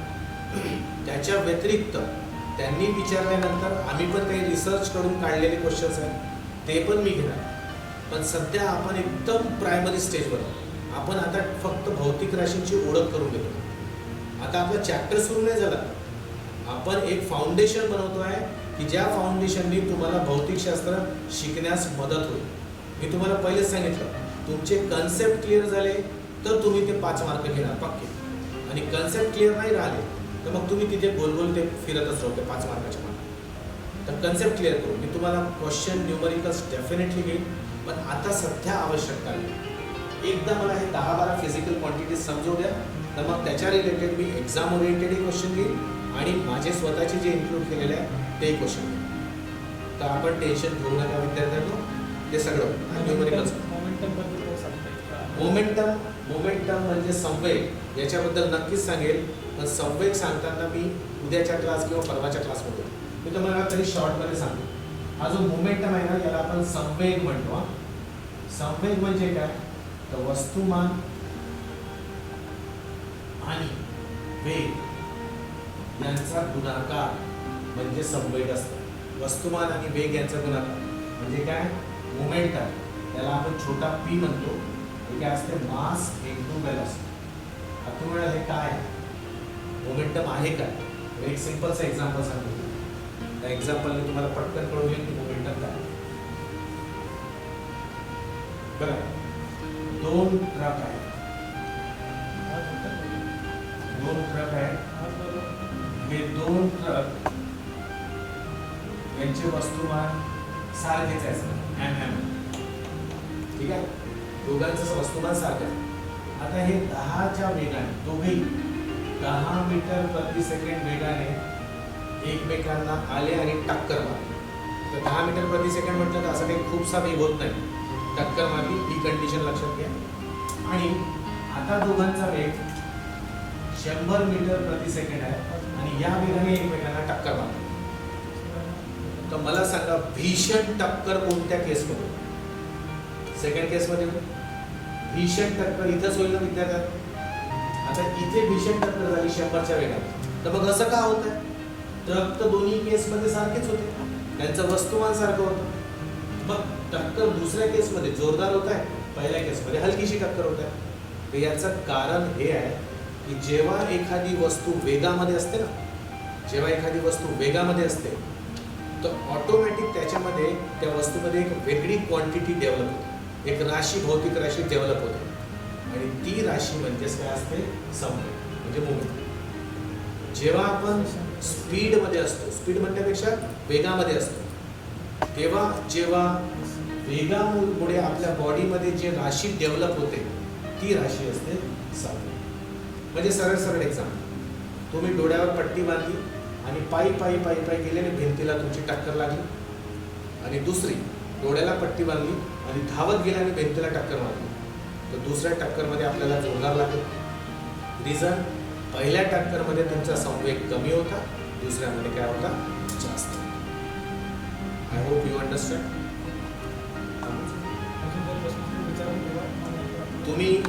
तुम्हाला बघा प्रश्न उद्भवलेच असतील नक्की, आणि प्रश्न उद्भवणं एकदमच योग्य आहे, कारण फिजिक्स बिना प्रश्नांनी शिकता येत नाही.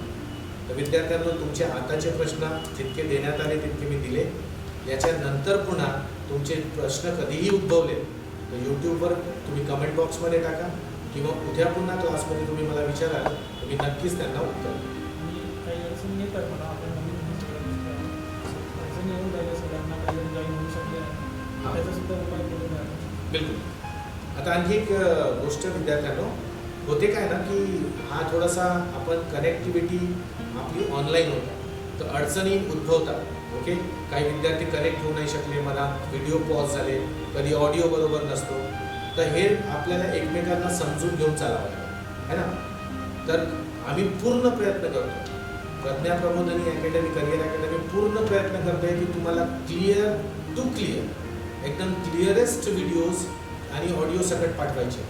पण कधी काही टेक्निकल प्रॉब्लेम्स आले तर तुम्ही थोडी समजूतदारी दाखवा, आणि आम्ही आमच्याकडून पूर्ण टेक्निकल फॉल्ट्स दूर करण्याचा कंटिन्यूस प्रयत्न करतो. तर कधी काही त्रास झाला तर आपण ते नक्कीच सॉल्व करू, आणि तुम्हाला इम्प्रूव्ड क्लास प्रत्येक वेळेस दिसत नाही. ओके, तर नवीन विद्यार्थी जे असतील, ज्यांना आज जॉईन होता नाही आला, त्यांच्यापर्यंत मेसेज पोचवा, त्यांना सांगा.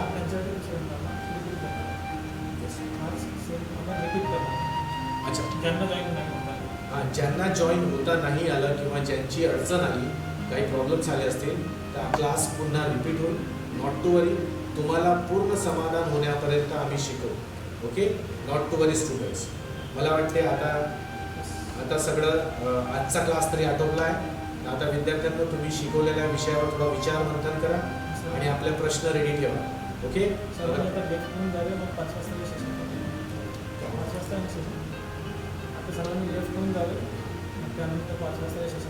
ओके. यानंतर आता तुम्ही ब्रेक घ्यायचा आहे विद्यार्थ्यांना. तुम्ही जिथे जॉईन आहे ते तिथून लेफ्ट व्हायचं आहे तुम्हाला, आणि 5 वाजता एक दुसरा सेशन तुमचा लावण्यात येणार आहे, दुसरा विषयाचा. तर तोपर्यंत आपण थांबूया. मी तुम्हाला थँक्यू म्हणतो की तुम्ही मला ऐकलं, आणि तुम्हाला सायन्समध्ये खूप छान छान मी शिकवणार याची मी हमी देतो. आणि विद्यार्थ्यांना उद्या पुन्हा आपली भेट होईल असं बोलून मी आपल्याला सर्वांना thanks a lot my dear students. Enjoy your studies and we will meet tomorrow. Thanks madam. Bye. Have a nice time students. Bye.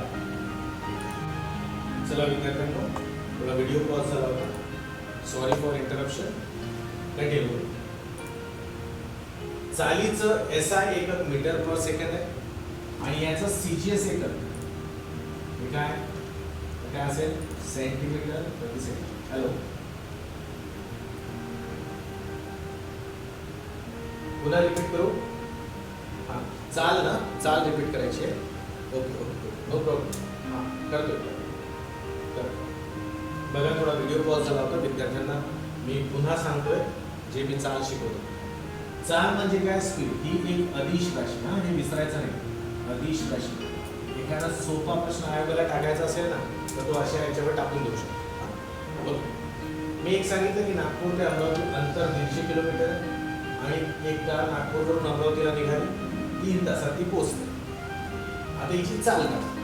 तर चाल काढताना चाल कशी काढायची? तर चाल काढताना आपण काय म्हणतो, अंतर्भागीला वेळ घ्यायचा. अंतर्भागीला वेळ. आता मी या केसमध्ये अंतर घेतो, म्हणजे चाल काढायची आहे मला. अंतर घेतलं 150 किलोमीटर आणि वेळ आहे 3 तास. मला सांगा चाल किती निघाली? 50 किलोमीटर प्रति तास. ही चाल आहे कोणाची? या कारची, जी इकडून इकडे जातो, है ना. आता याच्यावरून चालीला थोडंसं आपण काय करू, त्याची व्याख्या करू. चाल म्हणजे काय? तर एकक कालावधी. प्रति तास म्हटलं तर ते काय होते? एकक कालावधी. म्हणजे प्रत्येक एका तासमध्ये ही कार 50 किलोमीटर जात होती, असा त्याचा अर्थ निघतो. म्हणजे एखादी वस्तू गतीमध्ये आहे तर ती प्रत्येक एकक तासाला किंवा प्रत्येक एकक वेळाला किती किती अंतर कापते ते सांगणं म्हणजे त्या वस्तूची चाल सांगणं. प्रत्येक एकक, आता इथे बघा, याच्यावरून कळेल 50 किलोमीटर प्रति तास आहे. प्रति तास म्हणजे काय? प्रत्येक तास.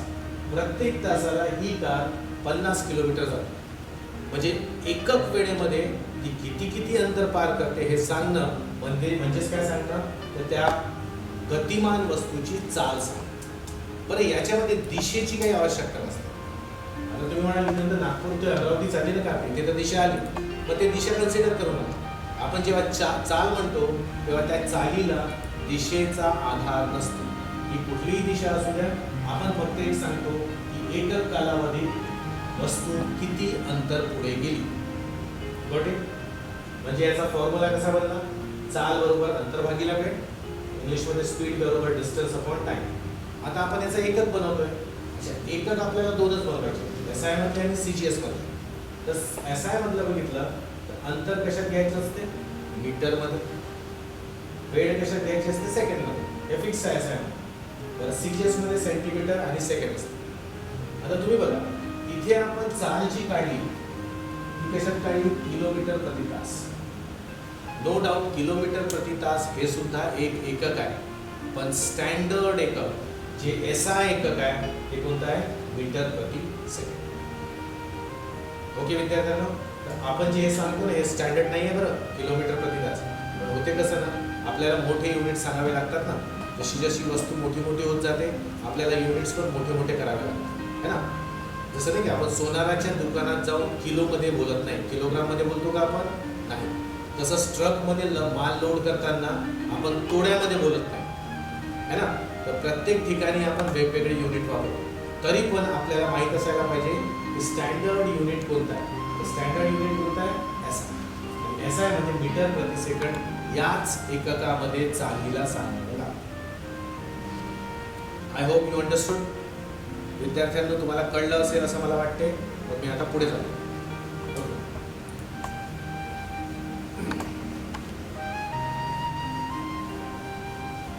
त्यानंतरची भौतिक राशी आहे ती आहे विस्थापन. ती आहे भौतिक राशी विस्थापन. विस्थापन म्हणजे डिस्प्लेसमेंट. विस्थापन म्हणजे डिस्प्लेसमेंट. ठीक आहे विद्यार्थ्यांनो. आता डिस्प्लेसमेंट ह्या खूप इम्पॉर्टंट आहे. इथून थोडंशा किचकट राशी सुरू होती. विस्थापन म्हणजे डिस्प्लेसमेंट. तर बघूया हे काय असतं. सपोज करा तुमचं घर इथे आहे आणि तुमचं ट्युशन क्लास इथे आहे. हा तुमचा क्लास आहे. आता तुम्ही जेव्हा घरून निघता आणि क्लासपर्यंत पोहोचायचं असते आपल्याला, तर आपण बाय रोड जातो ना, आपण बाय एरोप्लेन तर जात नाही. तर सपोज करा इथून आपण निघालो, हा एक रोड आहे आणि मग हा असा रोड. मला घरून ट्युशनला पोहोचण्यासाठी असं जावं लागतं. असा अंदाज घेऊ की हे अंतर आहे 200 मीटर आणि हे अंतर आहे किती? हे घेऊन घ्या 300 मीटर. असं एक अंदाजाने घेतलं. तर जेव्हा एक विद्यार्थी इथून आपल्या क्लासमध्ये पोहोचला तेव्हा त्याने किती अंतर कापलं? त्याने हे 200 आणि हे 300 म्हणजे म्हणजे टोटल 500 मीटर अंतर कापलं. म्हणजे तो 500 मीटर अंतर कापून घरून ट्युशनवर पोहोचला. ठीक आहे.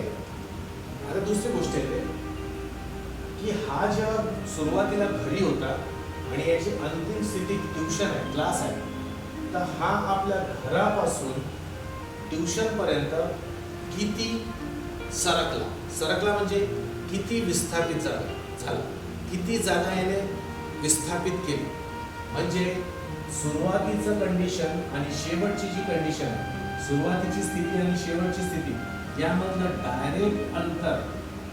डायरेक्ट अंतर म्हणजेच काय, त्या विद्यार्थ्याचं घरून त्या क्लासपर्यंत झालेलं विस्थापन. ठीक आहे.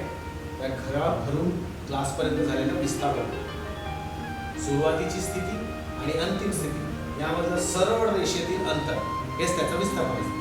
म्हणजे आपण असं समजू की हे कदाचित 400 असेल, 400 मीटर अंदाजाने, तर आपण म्हणू की हा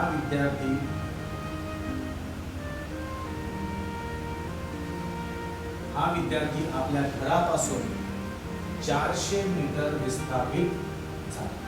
बघा, त्याने अंतर कापलंय 500 मीटर, पण तो विस्थापन त्याचा किती झाला, तो आपल्या मूळ जागेपासून सरकला किती, डिस्प्लेस किती झाला. ते डिस्प्लेस झाला म्हणजेच त्याचं विस्थापन किती झालं, तर ते झालं 400. त्याचं एक उदाहरण म्हणजे सपोज करा मी आता इथे तुम्हाला क्लास मध्ये इथे उभा राहून शिकवतो. या ठिकाणी मी उभा आहे तुम्हाला शिकवतो. आता असं समजा क्लासमध्ये सगळे विद्यार्थी बसले आहेत. आता मी बोलता कधी मी इकडे जातो, कधी इकडे आलो, कधी असा गेलो, कधी असा गेलो, आणि मग शेवटी इथे आलो, थांबलो आणि क्लास संपला.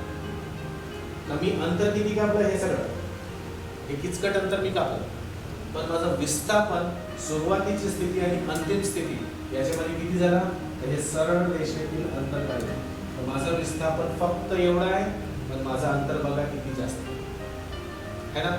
आणखी एक स्थिती बघा, एक विद्यार्थी सकाळी रनिंगसाठी येतो आणि तो असा गोल रनिंग करून परत आपल्या जागी परत, म्हणजे जिथून सुरुवात केली त्याने तिथून तो गोल फिरत आला इथे येऊन परत त्याच ठिकाणी थांबला. आता बघा, त्याने अंतर किती कापलं, तो असा गेला गोल फिरला, तर या वर्तुळाचं जितकं काही परिघ असेल, म्हणजे या सर्कलचं जितकं काही सर्कम्फरन्स असेल तेवढं सर्कम्फरन्स तो धावला. म्हणजे त्याचा अंतर किती झाला, तर ते परिघाचा फॉर्म्युला आपल्याला माहिती आहे, 2πr आहे ना. परिघाचा फॉर्म्युला म्हणजे सर्कम्फरन्सचा फॉर्म्युला आपल्याला 2πr माहिती आहे ना. पण याचं विस्थापन किती झालं, तर जर आपण विस्थापन बघितलं तर हा जिथे होता तिथेच आला शेवटी, तर हा विस्थापित झाला नाही, म्हणजे याने शून्य विस्थापन केलं. याचा डिस्प्लेसमेंट किती झाला, 0 झाला. मग याच्यात एक गोष्ट लक्षात ठेवायची विद्यार्थी, कशी गोष्ट आहे ती, की विस्थापन अंतरापेक्षा एक तर कमी राहील किंवा अंतराहित राहील. विस्थापन नेहमी अंतरापेक्षा काय राहील, कमी राहील किंवा अंतराहित राहील. जसं अंतराहित कसं राहील मी तुम्हाला सांगतो. हे बघा, एखादी व्यक्ती सरळ रेषेत असा चालला, म्हणजे समजा 100 मीटर. आता इथून इथपर्यंत त्याने कापलेले अंतर आहे, मी काय म्हणणार, अंतर किती आहे, अंतर आहे 100 मीटर. आणि तो विस्थापित किती झाला, सुरुवातीची स्थिती आणि अंतिम स्थितीमधलं अंतर डायरेक्ट अंतर किती आहे, ते सुद्धा किती आहे, 100च आहे. विस्थापन सुद्धा किती होईल, 100 मीटरच होईल. तर एक गोष्ट लक्षात ठेवायची, एका परीक्षेतला हा प्रश्न होता की विस्थापन आणि अंतर म्हणजे कसं, विस्थापन तिथे ऑप्शन्स होते की अंतरापेक्षा जास्त असू शकते, अंतरापेक्षा कमी असू शकते, अंतरा इतकं असू शकते किंवा एक्सेट्रा असं होतं. आणि मग ते ABC असे ऑप्शन चूज करायचे. विस्थापन कधीही अंतरापेक्षा जास्त राहत नाही. विस्थापन एक तर अंतरा इतकंच असते किंवा विस्थापन अंतरापेक्षा कमी असते. ही गोष्ट लक्षात ठेवायची. विस्थापन ऑलवेज नेहमी अंतरापेक्षा काय राहील, एक तर कमी राहील, नाही तर तेवढंच राहील जेवढं अंतर आहे. पण ते अंतरापेक्षा कधीच जास्त होणार नाही. वॉट इट विद्यार्थ्यांनो, आय होप तुम्हाला कळलं असेल. अच्छा, विस्थापन ही सदिश राशी आहे, वेक्टर आहे. विस्थापन सांगताना तो विस्थापित झाला म्हणून तुम्हाला डायरेक्शन सांगावी लागेल. दिशा सांगितल्याशिवाय मी विस्थापन सांगू शकत नाही. अंडरस्टूड विद्यार्थ्यांनो? ठीक आहे. मग यानंतर दुसरी फिजिकल क्वांटिटी घेऊया. हॅलो, हा बोला. हां हां बोला.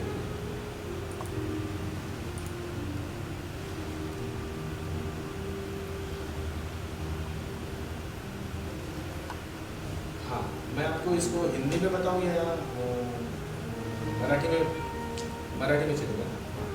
एक प्रश्न आला आहे की आम्हाला जेव्हा अंतर ही राशी आहे तर मग आम्ही कशाला विस्थापन नवीन काढली राशी? अंतराने भागत नव्हतं का, है ना? आता तुम्हाला याचं उत्तर सांगण्यासाठी ज्यांनी हा प्रश्न विचारला असेल, हा प्रश्न याचं उत्तर देण्यासाठी मी सांगतो की आम्ही याच्यानंतर एक राशी शिकणार आहोत, वेग. हा जो वेग आहे, हा वेग आपण कसा काढतो? वेग विस्थापनाला धरून काढलेला असतो. ठीक आहे. आणि विस्थापन नेहमी काय असतं?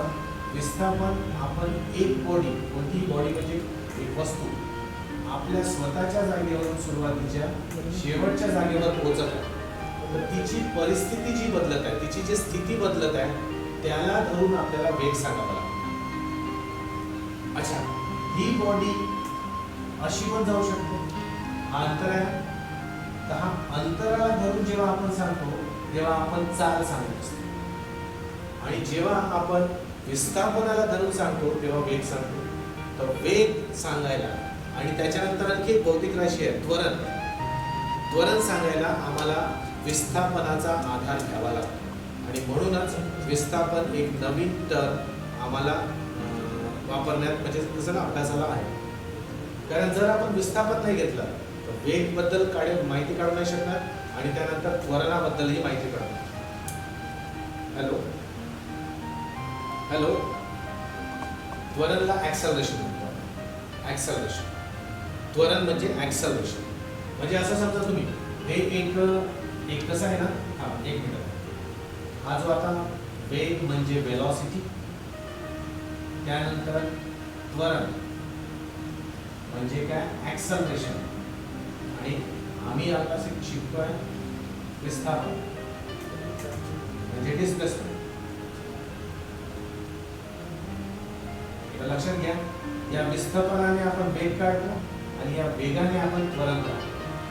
आणि तुम्हाला हे लक्षात येईल की आम्ही जे गती वापरतो ना, आपण सगळे गतिमान आहोत. जे लिव्हिंग थिंग्स आहेत, प्राणी आहेत, ते गतिमान असतात.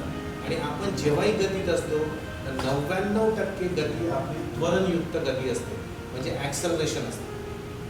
तर या टर्म्सला आपल्याला म्हणजे काढण्यासाठी किंवा याचा वापर करण्यासाठी विस्थापन आपल्याला डिफाईन करावंच लागतं. Got it? आय होप तुम्हाला ह्या बेसिक डिफरन्स कळला असेल. पुन्हा कुणाला प्रश्न असतील तर सांगा, आपण उत्तर देऊ. चॅटमध्ये काही प्रश्न विचारले आहेत तर ते थोडं बघू द्या मला.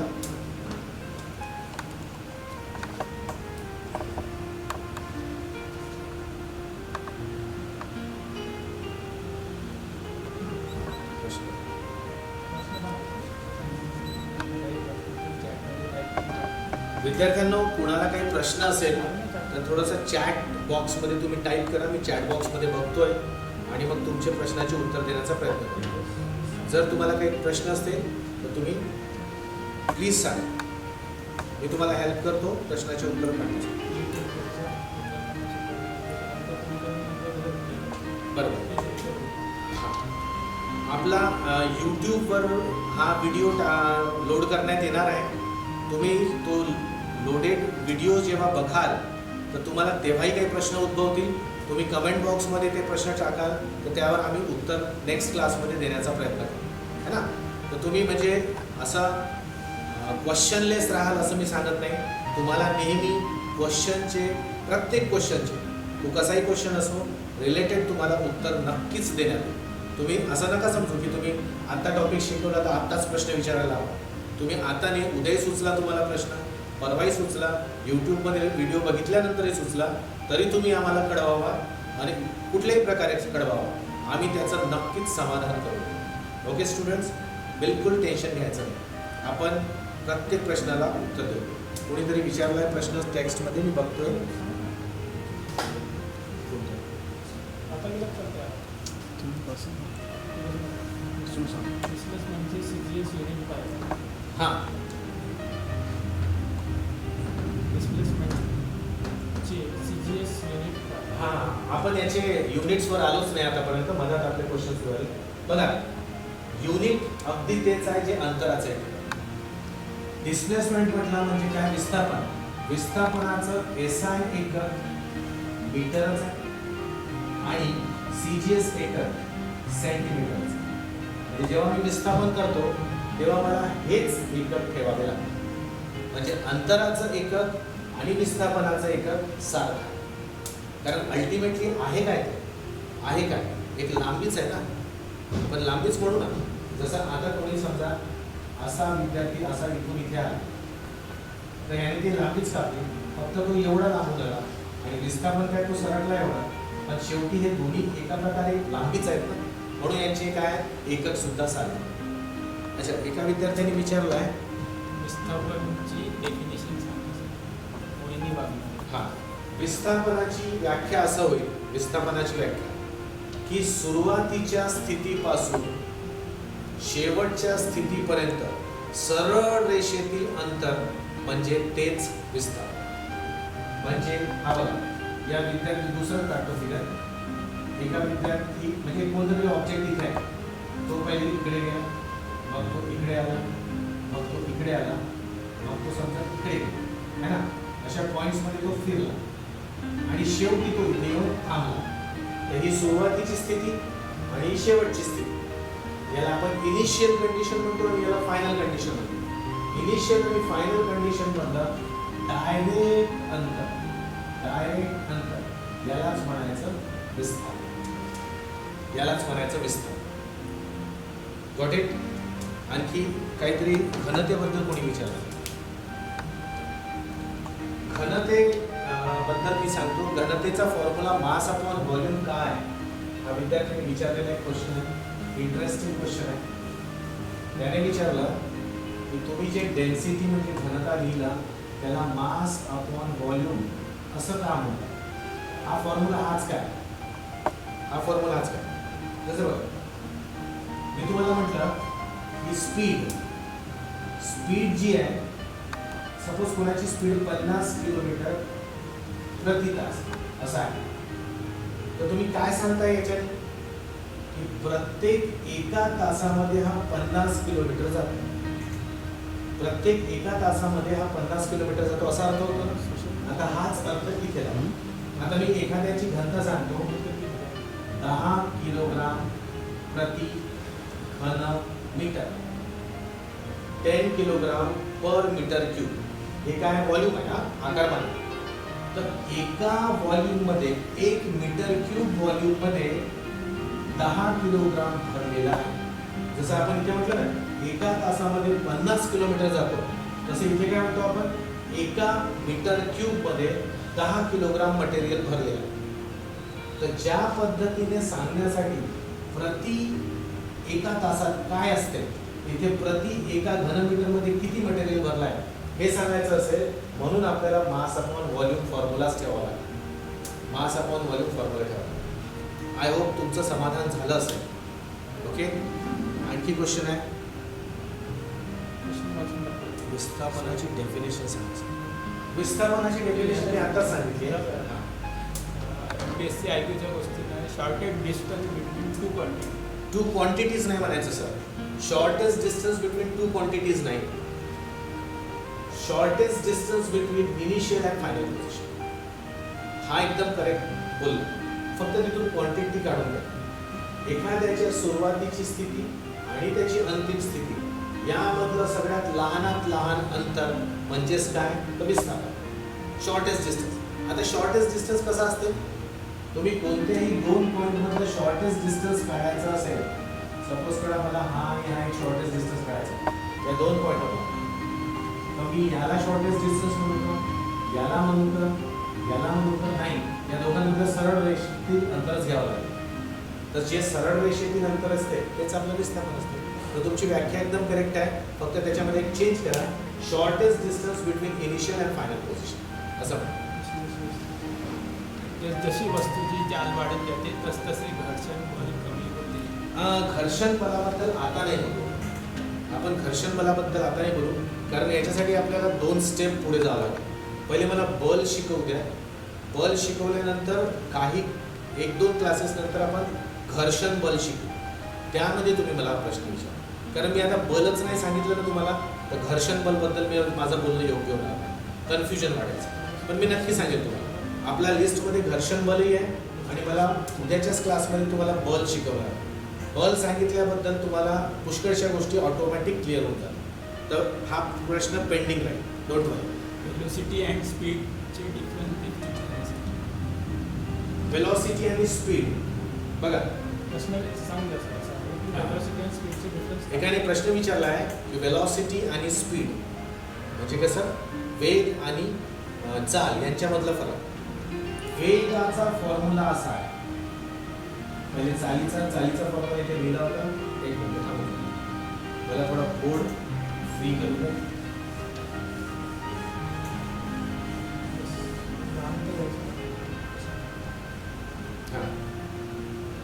जे चाल आहे ना, चाल म्हणजे स्पीड, स्पीडचा फॉर्म्युला काय, अंतर भागिला वेग. आणि वेगाचा फॉर्म्युला आहे, आता मी वेग प्रॉपरली शिकवला नाही तरी पण आता तुम्हाला सांगून देतो, विस्थापन भागिला वेग. आता याच्यातला डिफरन्स बघा, इथे आम्हाला चाल सांगताना आम्हाला अंतर घ्यावं लागतं, म्हणजे डिस्टन्स कन्सिडर करावं लागतं. पण जेव्हा मी वेग काढतो तेव्हा मला विस्थापन सांगावं लागतं. ठीक आहे. दुसरा फरक आहे की चाल हे अदिश आहे, याच्यामध्ये मला दिशेची आवश्यकता नसते है ना. जसं मी म्हटलं, मी घरून 50च्या गतीने निघालो, आता मी तुम्हाला वेग सांगितलं की चाल सांगितली, मी सांगितलं का मी कुठून कुठे गेलो, नाही सांगितलं, तर मग मी चाल सांगितलं. पण जर मी म्हटलं आज मी घरून 50च्या गतीने ट्युशनसाठी निघालो, तर घरून ट्युशन हे 2 वर्डही वापरले तर इनडायरेक्टली मी दिशाच सांगितली तुम्हाला, तर त्यावेळेस ते काय वेग. दिशा जेव्हा सांगतो मी, दिशा सांगताना मला वेग सांगावा लागतो आणि बिना दिशेचा म्हणजे दिशा सोडून आम्ही सांगतो तेव्हा ते काय राहील, चाल. मग ही अदिश झाली आणि ही सदिश झाली. आय होप डिफरन्स तुम्हाला कळला असेल.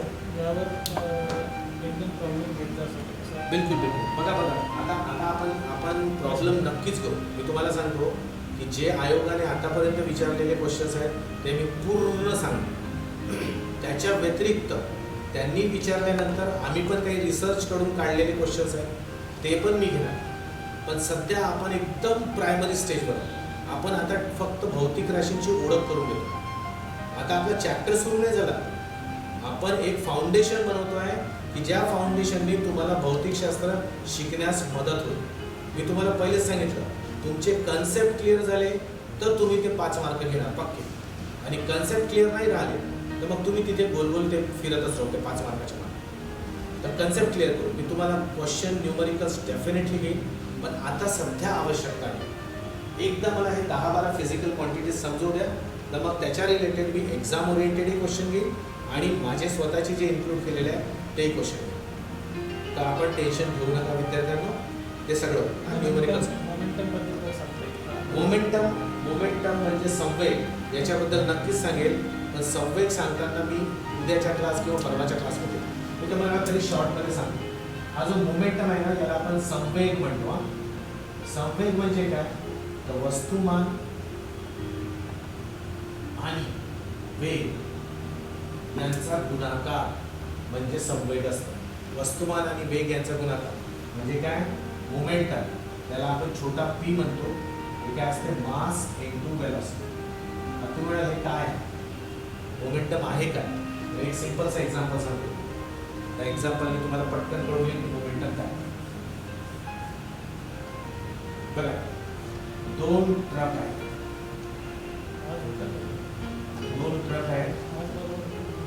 दोन ट्रक यांचे वस्तुमान सारखेच आहे.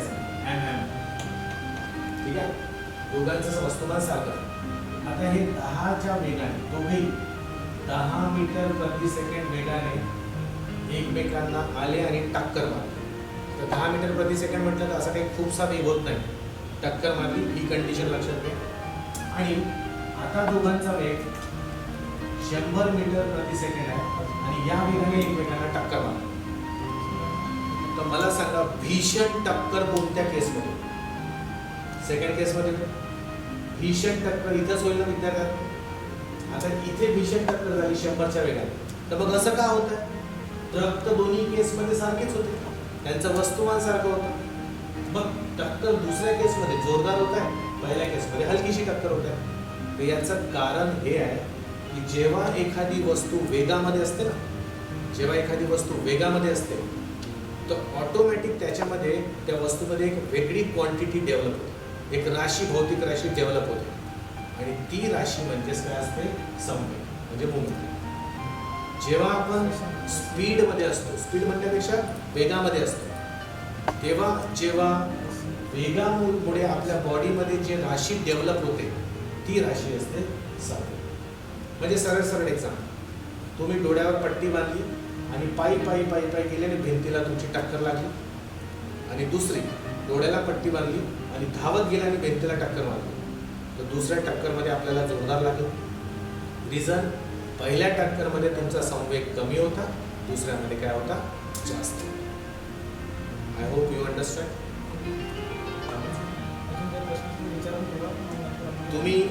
तुम्हाला बघा प्रश्न उद्भवलेच असतील नक्की, आणि प्रश्न उद्भवणं एकदमच योग्य आहे, कारण फिजिक्स बिना प्रश्नांनी शिकता येत नाही.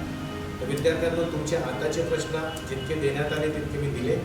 याच्यानंतर पुन्हा तुमचे प्रश्न कधीही उद्भवले तर यूट्यूबवर तुम्ही कमेंट बॉक्समध्ये टाका, किंवा उद्या पुन्हा क्लासमध्ये तुम्ही मला विचाराल, मी नक्कीच त्यांना उत्तर. गोष्ट विद्यार्थ्यांनो होते काय ना की हा थोडासा आपण कनेक्टिव्हिटी आपली ऑनलाईन होता, तर अडचणी उद्भवतात. ओके, काही विद्यार्थी कनेक्ट होऊ नाही शकले, मला व्हिडिओ पॉज झाले, कधी ऑडिओ बरोबर नसतो, तर हे आपल्याला एकमेकांना समजून घेऊन चालावं लागतं, है ना.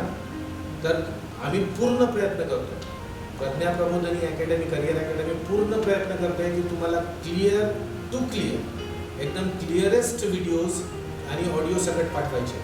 पण कधी काही टेक्निकल प्रॉब्लेम्स आले तर तुम्ही थोडी समजूतदारी दाखवा, आणि आम्ही आमच्याकडून पूर्ण टेक्निकल फॉल्ट्स दूर करण्याचा कंटिन्यूस प्रयत्न करतो. तर कधी काही त्रास झाला तर आपण ते नक्कीच सॉल्व करू, आणि तुम्हाला इम्प्रूव्ड क्लास प्रत्येक वेळेस दिसत नाही. ओके, तर नवीन विद्यार्थी जे असतील, ज्यांना आज जॉईन होता नाही आला, त्यांच्यापर्यंत मेसेज पोचवा. ज्यांना जॉईन होता नाही आलं किंवा ज्यांची अडचण आली, काही प्रॉब्लेम्स आले असतील, तर क्लास पुन्हा रिपीट होईल. नॉट टू वरी, तुम्हाला पूर्ण समाधान होण्यापर्यंत आम्ही शिकवू. Okay, not to worry students. मला वाटते आता सगळं आजचा क्लास तरी आटोपला आहे. आता विद्यार्थ्यांना तुम्ही शिकवलेल्या विषयावर थोडा विचार मंथन करा आणि आपले प्रश्न रेडी ठेवा. ओके, यानंतर आता तुम्ही ब्रेक घ्यायचा आहे विद्यार्थ्यांना. तुम्ही जिथे जॉईन आहे ते तिथून लेफ्ट व्हायचं आहे तुम्हाला, आणि 5 वाजता एक दुसरा सेशन तुमचा लावण्यात येणार आहे, दुसरा विषय आहे. तर तोपर्यंत आपण थांबूया. मी तुम्हाला थँक्यू म्हणतो की तुम्ही मला ऐकलं, आणि तुम्हाला सायन्समध्ये खूप छान छान मी शिकवणार याची मी हमी देतो. आणि विद्यार्थ्यांना उद्या पुन्हा आपली भेट होईल असं बोलून मी आपल्याला सर्वांना thanks a lot my dear students. Enjoy your studies and we will meet tomorrow. Thanks a lot. Bye bye. Have a nice time, students. Bye.